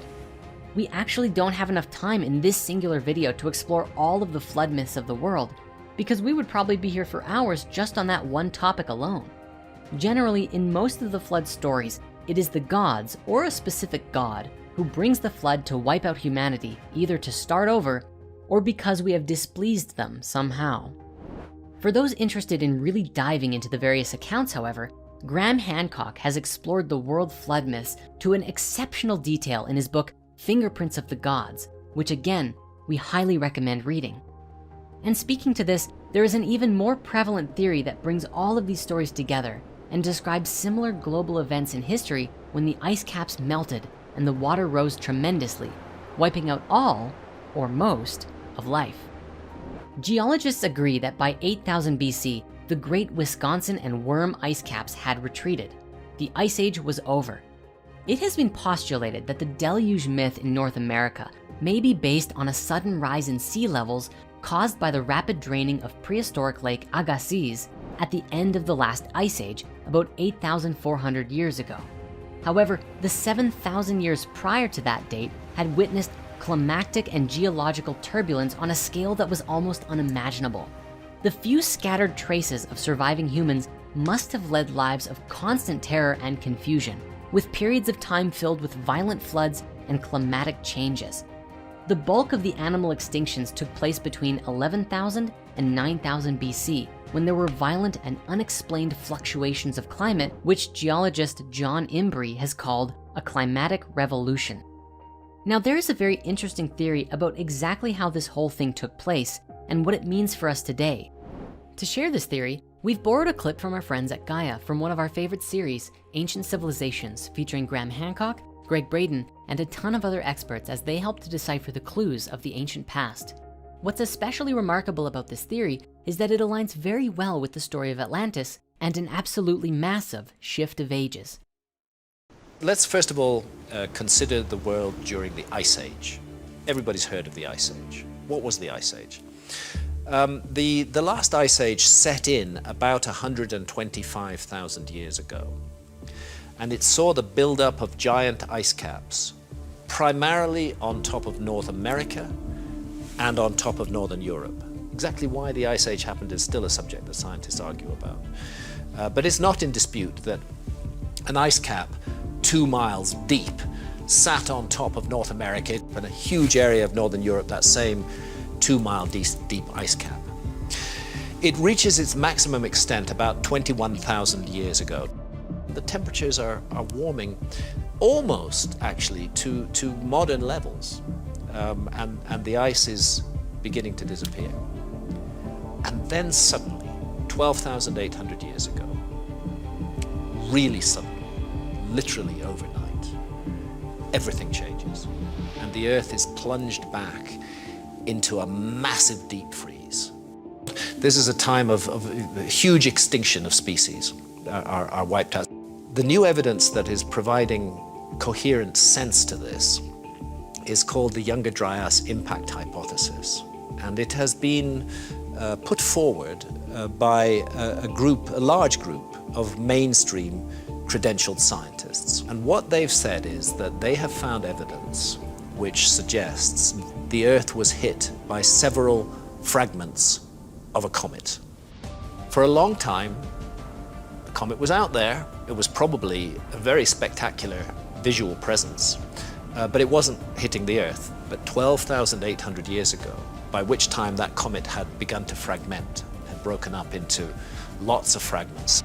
And the estimates are that 4 of those fragments, 4 large fragments, hit the North American ice cap. It's literally beyond imagination. That instant of impact would have created so much heat that it would have melted large areas of the North American ice cap and sent the water flooding south. Then within a matter of days or weeks of that release of water, the freezing temperature has begun, and there's no more release of water. The world goes dry at that point and into a very deep, dark, frozen period accompanied by animal extinctions. The Younger Dryas lasts for 1,200 years. It lasts from 12,800 years ago to 11,600 years ago. And then something else really weird happens. The Earth's been in a deep freeze. Suddenly, 11,600 years ago, you get a second massive pulse of meltwater into the world ocean. One very strong suggestion is that the Earth intersected again with the debris stream of the same comet, and that there were further impacts 11,600 years ago. But those impacts were not on ice. Those impacts were entirely oceanic. You get big comet impacts in an ocean, and what you're going to get, as well as extraordinary tidal waves, what you're going to get is a massive amount of water vapor thrown up into the upper atmosphere. And that water vapor creates a greenhouse effect, which accounts for the very radical warming of the Earth. It has to be rather intriguing that that's the exact date, 11,600 years ago, that Göbekli Tepe is founded. And it has to be even more intriguing that 11,600 years ago is the exact date that Plato gives us for the destruction and disappearance beneath the flood of the ocean of the lost civilization of Atlantis. This hypothesis is further backed up by an independent study featuring over 20 authors, which finds evidence for meteor or comet impacts on 4 different continents: North America, South America, Europe, and Western Asia, from about 12,800 years ago, in the form of nanodiamonds, spherules, and melt glass consistent with meteor impact. Randall Carlson is a PhD who incorporated the dating of Göbekli Tepe with geological evidence which suggests global flooding. He wrote that if an impact actually hit and there was a cataclysm, you could easily see how an effect of that magnitude would destabilize the Earth for perhaps 1,000 years or so. It's after this window of time that the Younger Dryas geological records shows an abrupt change in climate that we date Göbekli Tepe.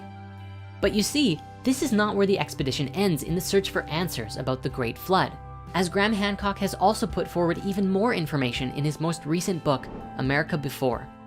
His new work focused on various kinds of evidence from the Americas, mostly from the mound-building cultures of the Mississippi River Valley and exploring the sacred geometry of the Amazonia, bringing to light some connections that seem to indicate that the occupation of the Americas was much earlier than is currently thought, and even appears to share some common concepts in ideology to that of the ancient Egyptians. Now, before we go any further, we should point out that the occupation and colonization of the Americas is a hugely controversial topic and has been described as one of the most agitated, fierce, and fruitless debates in modern archaeology.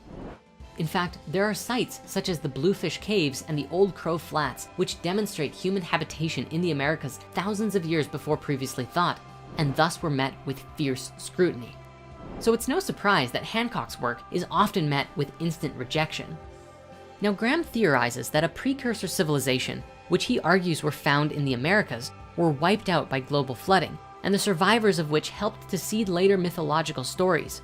This idea is made even more interesting by the evidence of dramatic sea level rises during or just before the Younger Dryas. In a nutshell, around 12,900 years ago, the world was warming up from the last glacial maximum and becoming increasingly habitable when a comet entered our atmosphere and broke into several major fragments, many of which impacted the North American ice sheets. The tremendous impact of this comet hitting the Earth would have caused a few key things to happen. First, we would have seen a large amount of freshwater flooding into the lower coastal lands and entering the oceans, disrupting the natural ocean currents and raising the sea levels. Second, we would have a tremendous amount of steam shooting into the atmosphere, along with smoke from any fragments that didn't land in ice, and starting fires upon impact. All of this together would block out the sun for a very long time, and this causes a sudden drop in Earth's temperatures. This is exactly what we see happen by climate graphs of that time period. This rapid drop, followed by 1,000 years later, the rising of Earth's climate. To date, no scientific or geological hypothesis comes close to answering the mystery of what caused the spike, closer than the comet impact hypothesis. Graham even suggested that if this were to have happened, it's possible that parts of the giant ice sheets, these massive glaciers, could have broken off from the main mass and slid across the Earth slowly. If this was to happen, it would have destroyed anything that it slid over, ultimately leaving us with no record or even ruin of any civilization that might have been there before. Now, this is where things get very interesting, because while things line up very well with the impact hypothesis, there's also evidence that in the last 1,000 years leading up to this event, we also see a sudden shift in sea levels caused by something called meltwater pulses, where sea levels could rise up to 25 meters over the course of about 400 years. This long, slow, and gradual event would have definitely brought people more inland for sure, but it would have taken some time to happen. The key difference here is that with the Younger Dryas ice sheet, we are seeing a sudden drop of temperatures in a very short amount of time in contrast. Seriously, today we are worried about a climate change of only a few degrees, but based on data from the Greenland ice sheet, the Younger Dryas period dropped about 4 to 10 degrees Celsius in the space of a few decades. There are alternative theories. However, the presence of the nanodiamonds and impact sites really seem to indicate that the comet is the most likely outcome. Other theories include ideas such as the Earth being hit by a solar flare, causing the ice sheets to begin melting, which still disrupted the ocean currents and subsequently caused the temperatures to drop as a result. And along with this, there's another theory that suggests mega meltwater avalanches that could be generated on the surface of a continental ice sheet and produce fast-moving waves of water nearly 100 meters high, traveling at 900 kilometers an hour, crashing into the world and destroying everything in its path. Again, these are all theories, so make sure you do your own research if you really want to go down that rabbit hole. Ultimately, all of these ideas, along with all of the data that we have from the Younger Dryas period, suggests that there was massive flooding and definitely would have been experienced by humans living at that time as catastrophic. Now, since research into all of this is still ongoing, there are still many mysteries to be revealed about this event. Naturally, with sea levels rising, the lower coastal lands are the first to be submerged, and anyone living and hunting there would have been submerged with it, similar to how Doggerland was submerged around 6,200 BC in Europe. Any humans who survived such cataclysmic events would have had it ingrained in their cultural memory that would have been passed through oral tradition into later civilizations. If this event really happened, it most certainly would have contributed to the mass extinction events that we see in history, and in extent, paved the way for the host of flood myths on every continent. And the last thing I'd like to speak on concerning the Younger Dryas impact is this. Generally speaking, the Younger Dryas impact is believed to have taken place about 12,800 years ago, which, returning to this chart, shows us when we see this sudden and sharp drop in global climate. However, there is very little conversation about what this other spike is, known geologically as the Bowling-Allarod period, which takes place just before. It's true that when we look at the last 1,000 years before the Younger Dryas, we see phenomenal climate changes as well, but there is very little evidence about what caused it, and most theories about how this could have been caused are problematic or inconclusive. The standing theory at the moment is that warm ocean currents deep in the North Atlantic abruptly released into the colder water above it, warming the waters and causing ice sheets to break off from the glaciers. While this is the prevalent theory, many others simply remark that it's just climate change, which seems to be another way of saying, well, we don't quite know for sure. Yet, if this is just a result of natural climate cycles, then that certainly brings about a much different perspective on climate change today. So that said, we have a few ideas about this on our own, because to us, this looks like a connected event. It looks like the Earth may have been going through some natural warming on its own, but that something caused temperatures to spike up and then suddenly drop. This may indicate that the comet impact is a little bit older than believed, that the first spike was actually the comet impact, and then the drop was the result of enough meltwater flooding the oceans for so long that it disrupted the ocean currents, and we see the temperatures go down as we discussed. Another possibility is that the first spike was the solar flare that we explored previously, which may have triggered a radical lifting of the Earth's temperatures, causing the ice to melt, flooding the oceans and disrupting the currents. If this is true, then perhaps a comet is not necessary in the equation. However, it's worth mentioning that the nanodiamonds seem to indicate that there was a comet in Earth's recent history. It's possible that there are other causes of such a spike too. If we look to ancient India, we find stories of the Astra or the Brahmastra superweapons. However, before we can explore and discuss these superweapons or where they fit into our ancient past, we must return to the subject of Göbekli Tepe. This site is compelling archaeological evidence that now dates human civilization back to nearly 12,000 years ago, around roughly 9,000 BCE. What puzzles archaeologists and historians alike was the previous assumption that stratified and complex civilizations did not emerge until around the time of Sumer, about 7,000 years ago. Until then, all we have evidence of in the timeline are semi-nomadic pastoralists who would follow hunted game around seasonally, perhaps occasionally using tools. Instances of monumental architecture are extremely rare, even though we have cases such as Cahokia in the Mississippi River Valley and a supposed city of hunter-gatherers. The general consensus is a distinct lack of the social organization required to build and maintain complex ritual sites. Even more interestingly, the timeline arguably lines up with a certain theory about the date of the construction of the Sphinx in ancient Egypt. Robert Schoch is responsible for identifying what he believes are wear patterns on the Sphinx that he has labeled as water erosion. But there were no great storms in ancient Egypt 4,000 or 5,000 years ago. But if you go back 12,000 years ago, there was heavy rainfall in that region, where in the Holocene, the region was much greener and wetter than it is now. Now, the Sphinx erosion theory was met with great skepticism. Dr. Zahi Hawass, head of the Egyptian Board of Antiquities, said at the time, "Of course it is not possible for one reason. No single artifact, no single inscription or pottery or anything has been found until now in any place to predate the Egyptian civilization more than 5,000 years ago." This was a common belief back then, since the earliest signs of megalithic construction were only 5,000 years old. But the discovery and dating of Göbekli Tepe proves that structures were being built around 12,000 years ago in one form or another. While a lot of work has been done to try and disprove the Sphinx water theory, such as limestone analysis and contextual orientation, what if there really was something even more ancient about the Sphinx? The Sphinx has fascinated people since Cleopatra's times. There are inscriptions from as far back as Ptolemaic Egypt of excavations unearthing the Sphinx in the search for hidden passages. And even today, the mystery of the Sphinx persists. We have no idea what it is, what it's for, and there is nothing we have found that's like the Sphinx at Giza. Who built it? Why? How?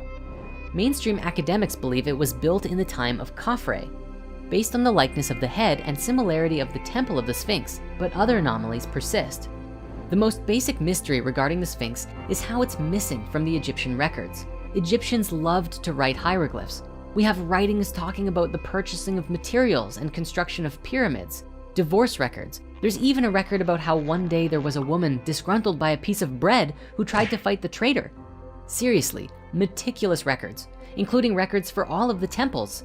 Yet no records exist from ancient Egypt about the building of the Sphinx. They just don't exist, not a single word about it in the written records.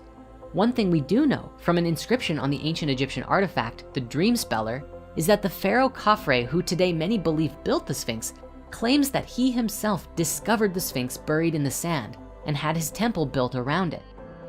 Not only that, but the Sphinx also lines up with the sun for the spring equinox, and the constellation housing the sun circa 5,000 years ago is Taurus. But 9,000 BC, or 11,000 years ago, we see Leo in the sky, which may be another clue as to when the Sphinx was actually built. Despite the discovery of Göbekli Tepe, Robert Schoch's erosion hypothesis, and the constellation alignment, not to mention with the Sphinx's construction missing from the records, many modern scientists remain skeptical and critical of these arguments. While we will admit, if it was just one anomaly, maybe it would seem like a pretty crazy idea. But when you put all of the anomalies together, they do seem to add up. All of the evidence we have explored was known about before Göbekli Tepe was discovered. But most scientists argued that it was preposterous since no other megalithic sites were made this far back. But thanks to the discovery of Göbekli Tepe, the idea that the Sphinx is older than we thought is starting to be thought about more often. The construction of Göbekli Tepe would then be attributed to survivors of the catastrophe who passed on their advanced knowledge to human tribes set back from the massive natural disaster. This is especially made curious by the legendary carvings of the handbags of the gods. You see, all over the world we find these images of gods holding what looks like a bag. And there is a carving from Göbekli Tepe featured on Pillar 43, known as the Vulture Pillar, dating nearly to 9000 BCE, which shows a similar handbag-like image. It has left many to ponder their connection, and some even believe that the handbag is a sign of the gods bestowing the seeds of knowledge of civilization to humanity. What's more amazing is that Göbekli Tepe is located at the south of Turkey, inside of the Fertile Crescent, the place where agriculture is believed to have been invented 10,000 years ago. Could those handbags be a clue to bridging the gap between a lost civilization and the world we have today? Göbekli Tepe raises a lot of questions to the established history and archaeology of the time. The Great Extinction, evidence of flooding, great climate change, and structures way ahead of their time all seem to be pointing to a single earth-shaking event around 12,000 years ago. And its time of origin lines up with many significant events and mysteries present in our timeline so far. For many scholars, the uncovering of this 12,000-year-old structure corroborated theories and hypotheses that were once considered fringe or conspiratorial. Now, when we're looking at the story of our ancient past and the stories of old, there's one more area that must be explored, and it must be done with caution: the Hindu scriptures. Now, the most famous in New Age circles is the Bhagavad Gita, which is a huge topic all on its own. It's over 700 verses long and is just a small part of the enormous Mahabharata epic. It's actually only part of book 6 of the epic, which has over 18 books, yet is an aspect of this particular conversation about ancient civilizations that a lot of people talk about today. The Bhagavad Gita is set in the frame of a conversation between one of the Pandava princes, a guy named Arjuna, and his guide, the god Krishna. As it opens, it covers something known as the Dharma Yuddha, which translates roughly as the righteous war from Sanskrit. The story begins with Arjuna, who is afraid of what the coming war will do to his people, and afraid of how much suffering it will cause. He wonders if he should renounce and seeks Krishna's counsel, who shows up and says, "Don't worry, kid, you're the best around," and then whose discourse constitutes the majority of the story. The conversations cover a broad range of spiritual topics, touching upon ethical dilemmas and philosophical issues that go far beyond the war Arjuna faces and into profound spiritual teachings. Krishna is basically described as the first motivational speaker in human history. From scholarly points of view, the nature and meaning of the text has been strongly debated, with most researchers and translators arguing that it constitutes allegory or metaphorical tales to illustrate philosophical concepts. Some scholars have also argued that it portrays varying relations between the personal soul, the Atman, and the universal soul, Brahman, and the Advaita Vedanta school arguing that the core tenet is speaking to non-dualism, that all souls are part of the same whole. Alternatively, some schools see dualism as the primary lesson, or that the souls of all of the characters are both different and the same all in one. So if you haven't guessed, academic study of this text is very complex, and there's quite a lot of debate and confusion around the true meaning of the text. For the most part, the setting of the Gita in a battlefield has been interpreted as an allegory for the ethical and moral struggles of human life. However, there are some who believe that the story itself is actually describing an actual account of a real-life war in history, and of course, real-life weapons. This view of the Mahabharata as a literal event is something purported by many ancient astronaut theorists, and as we personally dove into the subject, we found it to be a little bit sketchy. There were a lot of claims, such as ancient nuclear weapon radiation and other quotes from the Gita supporting the theory that then didn't actually exist. The whole thing is likely just a consequence of really bad translations, misunderstandings of the original text, and maybe even a little bit of deception for the sake of content creation. So for anyone who wants to get the full story on the claims about this, we'll share a special blog post in the comments below all about it. However, there are a few aspects of this which is interesting to explore due to mythological similarities to the stories we've been exploring so far. It's just important to know that there doesn't appear to be much in the way of historical or physical evidence for these events. One of the most curious aspects of the Hindu mythologies was the Brahmastra, created by the god Brahma, which is described as an iron bolt through which all the individuals in the race of the Vrishnis and the Andakas became consumed into ashes, a fierce iron bolt that looked like a gigantic messenger of death. Interestingly, once King Ugrasena witnessed what the weapon could do, he took the decision to reduce it to a fine powder to protect the future generations to avoid temptation. I don't know about you, but this almost sounds like a description of the Thunderbolts theory, of the massive column of lightning that descended from one planet and crashed down to the Earth. The only main difference here is that the story seems to indicate it was a purposeful weapon and not a discharge from a planet. The other synchronicity from the Hindu texts includes the presence of something called vimanas, which are said to be flying palaces or chariots that are very common in a number of stories. The mythology here raises interesting questions due to its similarities to other tales from around the world. Could the stories of the Anunnaki and their ships be related in some way to the flying chariots of the Hindu gods? It's not actually as crazy as it sounds that early Indus River Valley civilization and Mesopotamia had cultural links. Stretching as far back as 9,000 to 6,500 BC, indirect contact seems to have occurred as the consequence of the Neolithic revolution and the spread of agriculture after 9,000 BCE. The prehistoric agriculture of South Asia is thought to have combined local resources like cattle with farming resources from the Near East as a first step around 8,000 BCE. At the site of Mehrgarh in Pakistan around 7,000 BCE, full sets of Near Eastern agricultural products can be found, stuff like wheat and barley, as well as goats, sheep, and cattle. Later on, trade kind of exploded between the two regions, with stuff like clove heads from the Moluccas being found at Tel Ashara, different kinds of shells and beads being found at various sites around 2500 BCE, and of course, lavishly decorated cylinder seals depicting mythological scenes or animals. The bottom line is, with trade happening pretty consistently until the Indus civilization collapsed, it's almost common sense to acknowledge that cultural ideas and mythologies also got exchanged. In this, even the real mythologies themselves are fascinating and have tons of curious connections throughout without needing to elaborate on them.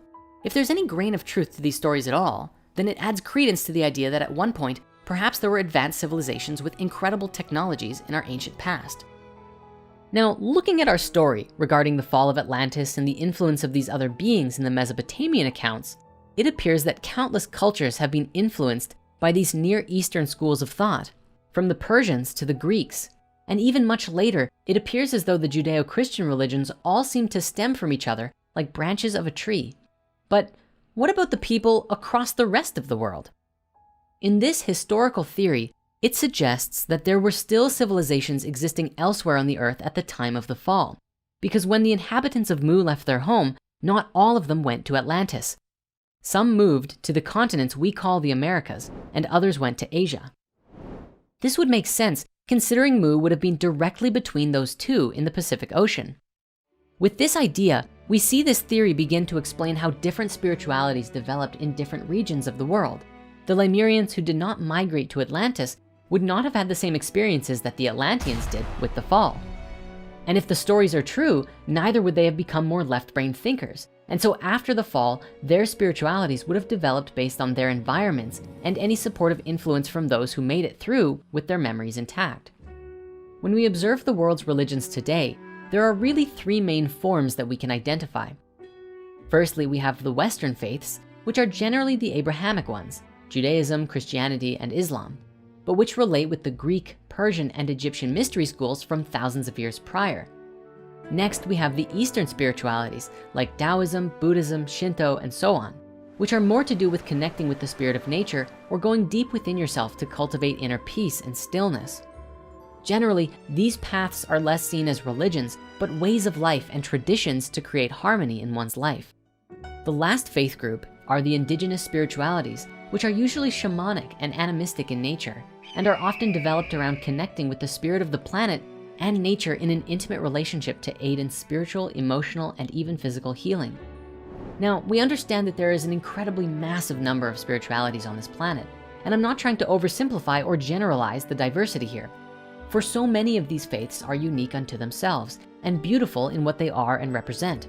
Nevertheless, we can see this pattern of location and influence across time in how these different faith groups emerged, bringing us to where we are today. It would make sense that the Sumerian mythologies and subsequent Abrahamic faiths are concerned with the stories of the gods from the past so much, especially if there were enlightened beings who provided them with these stories in the first place. However, one of the earliest groups to suggest this independent racist theory were the Theosophist Society of Madame Helena Blavatsky in the late 1800s. In her work, The Secret Doctrine, she proposes a theory that 5 to 6 different root races spread out across the globe and settled in different regions as the earth changed throughout history. Of course, much of their information was apparently gleaned through astral clairvoyance and channeling, as well as discussing the older works of the Platonic philosophers. So take what is said here on your own merit. According to Blavatsky's writings, there will be 7 root races assembled for our Earth, and each root race is divided into 7 sub-races. But only 5 root races have appeared so far, with the 6th being expected to emerge in the 28th century. Francis Bacon, whom Theosophy considers to be the legendary Count of Saint Germain, in his work, The New Atlantis, describes a potential future civilization which lives on a land called Ben Salem. Following their work, the first race were known as the Polarians. These were beings composed entirely of etheric matter and had no physical bodies. They were some of the oldest beings to inhabit our planet and lived during the early stages of our world when it was still cooling on the legendary Mount Meru from Eastern mythologies. The second race lived in what is often called Hyperborea by the Greeks and Romans. In modern day, this is suggested to be the northern territories such as Greenland, Iceland, Canada, and Scandinavia. Due to their climate, this race developed different skin tones and a focus around surviving in the cold weather. The third and fourth races were the Lemurians and the Atlanteans that we have spoken about already. The fifth race were the Aryans. This was the current epoch that Blavatsky believed us to be in, which in her opinion were descended from and the result of the spread of Lemurians and Atlanteans after the sinking of their home. However, the concept of Aryans were distorted and diluted by Hitler and his whole Aryan race thing, but it's interesting nonetheless to visualize the history of the world in this way, almost as if descending from a higher frequency into this postmodern world we live in. We found all of this to be an interesting exploration of the history of humanity, and one that bridges quite well in the exploring of the epochs of time and the fall of Atlantis, bringing us to today. All of this really goes to show that these world religions are fundamentally connected with each other and a part of a much bigger story. Spiritual value can often be found in any faith if we look for it, and it's not appropriate to claim that only one religion or spirituality is specifically better or worse than another. Well, unless its core tenets are like, hurt others, take advantage of people, or kill people you don't like. Rather, today we simply must learn that we are all connected, all a part of the same family, and that we shouldn't demonize each other for our various beliefs, but hold a space of love and compassion for each other and what we believe, even if we disagree. Ultimately, this is a story about a young species who is struggling to find itself. We are learning the nature about who we are and recognizing that there might be a lot more to our origins than what we have been led to believe so far. And as fate would have it, there was an event that took place in history that dramatically changed the course of our history and shaped our world to be what it is today. If you want to continue this journey and explore more about Atlantis and other sacred sites, follow the link in the description and you can stream 2 full seasons of the Gaia original series, Ancient Civilizations, for free. See you next time.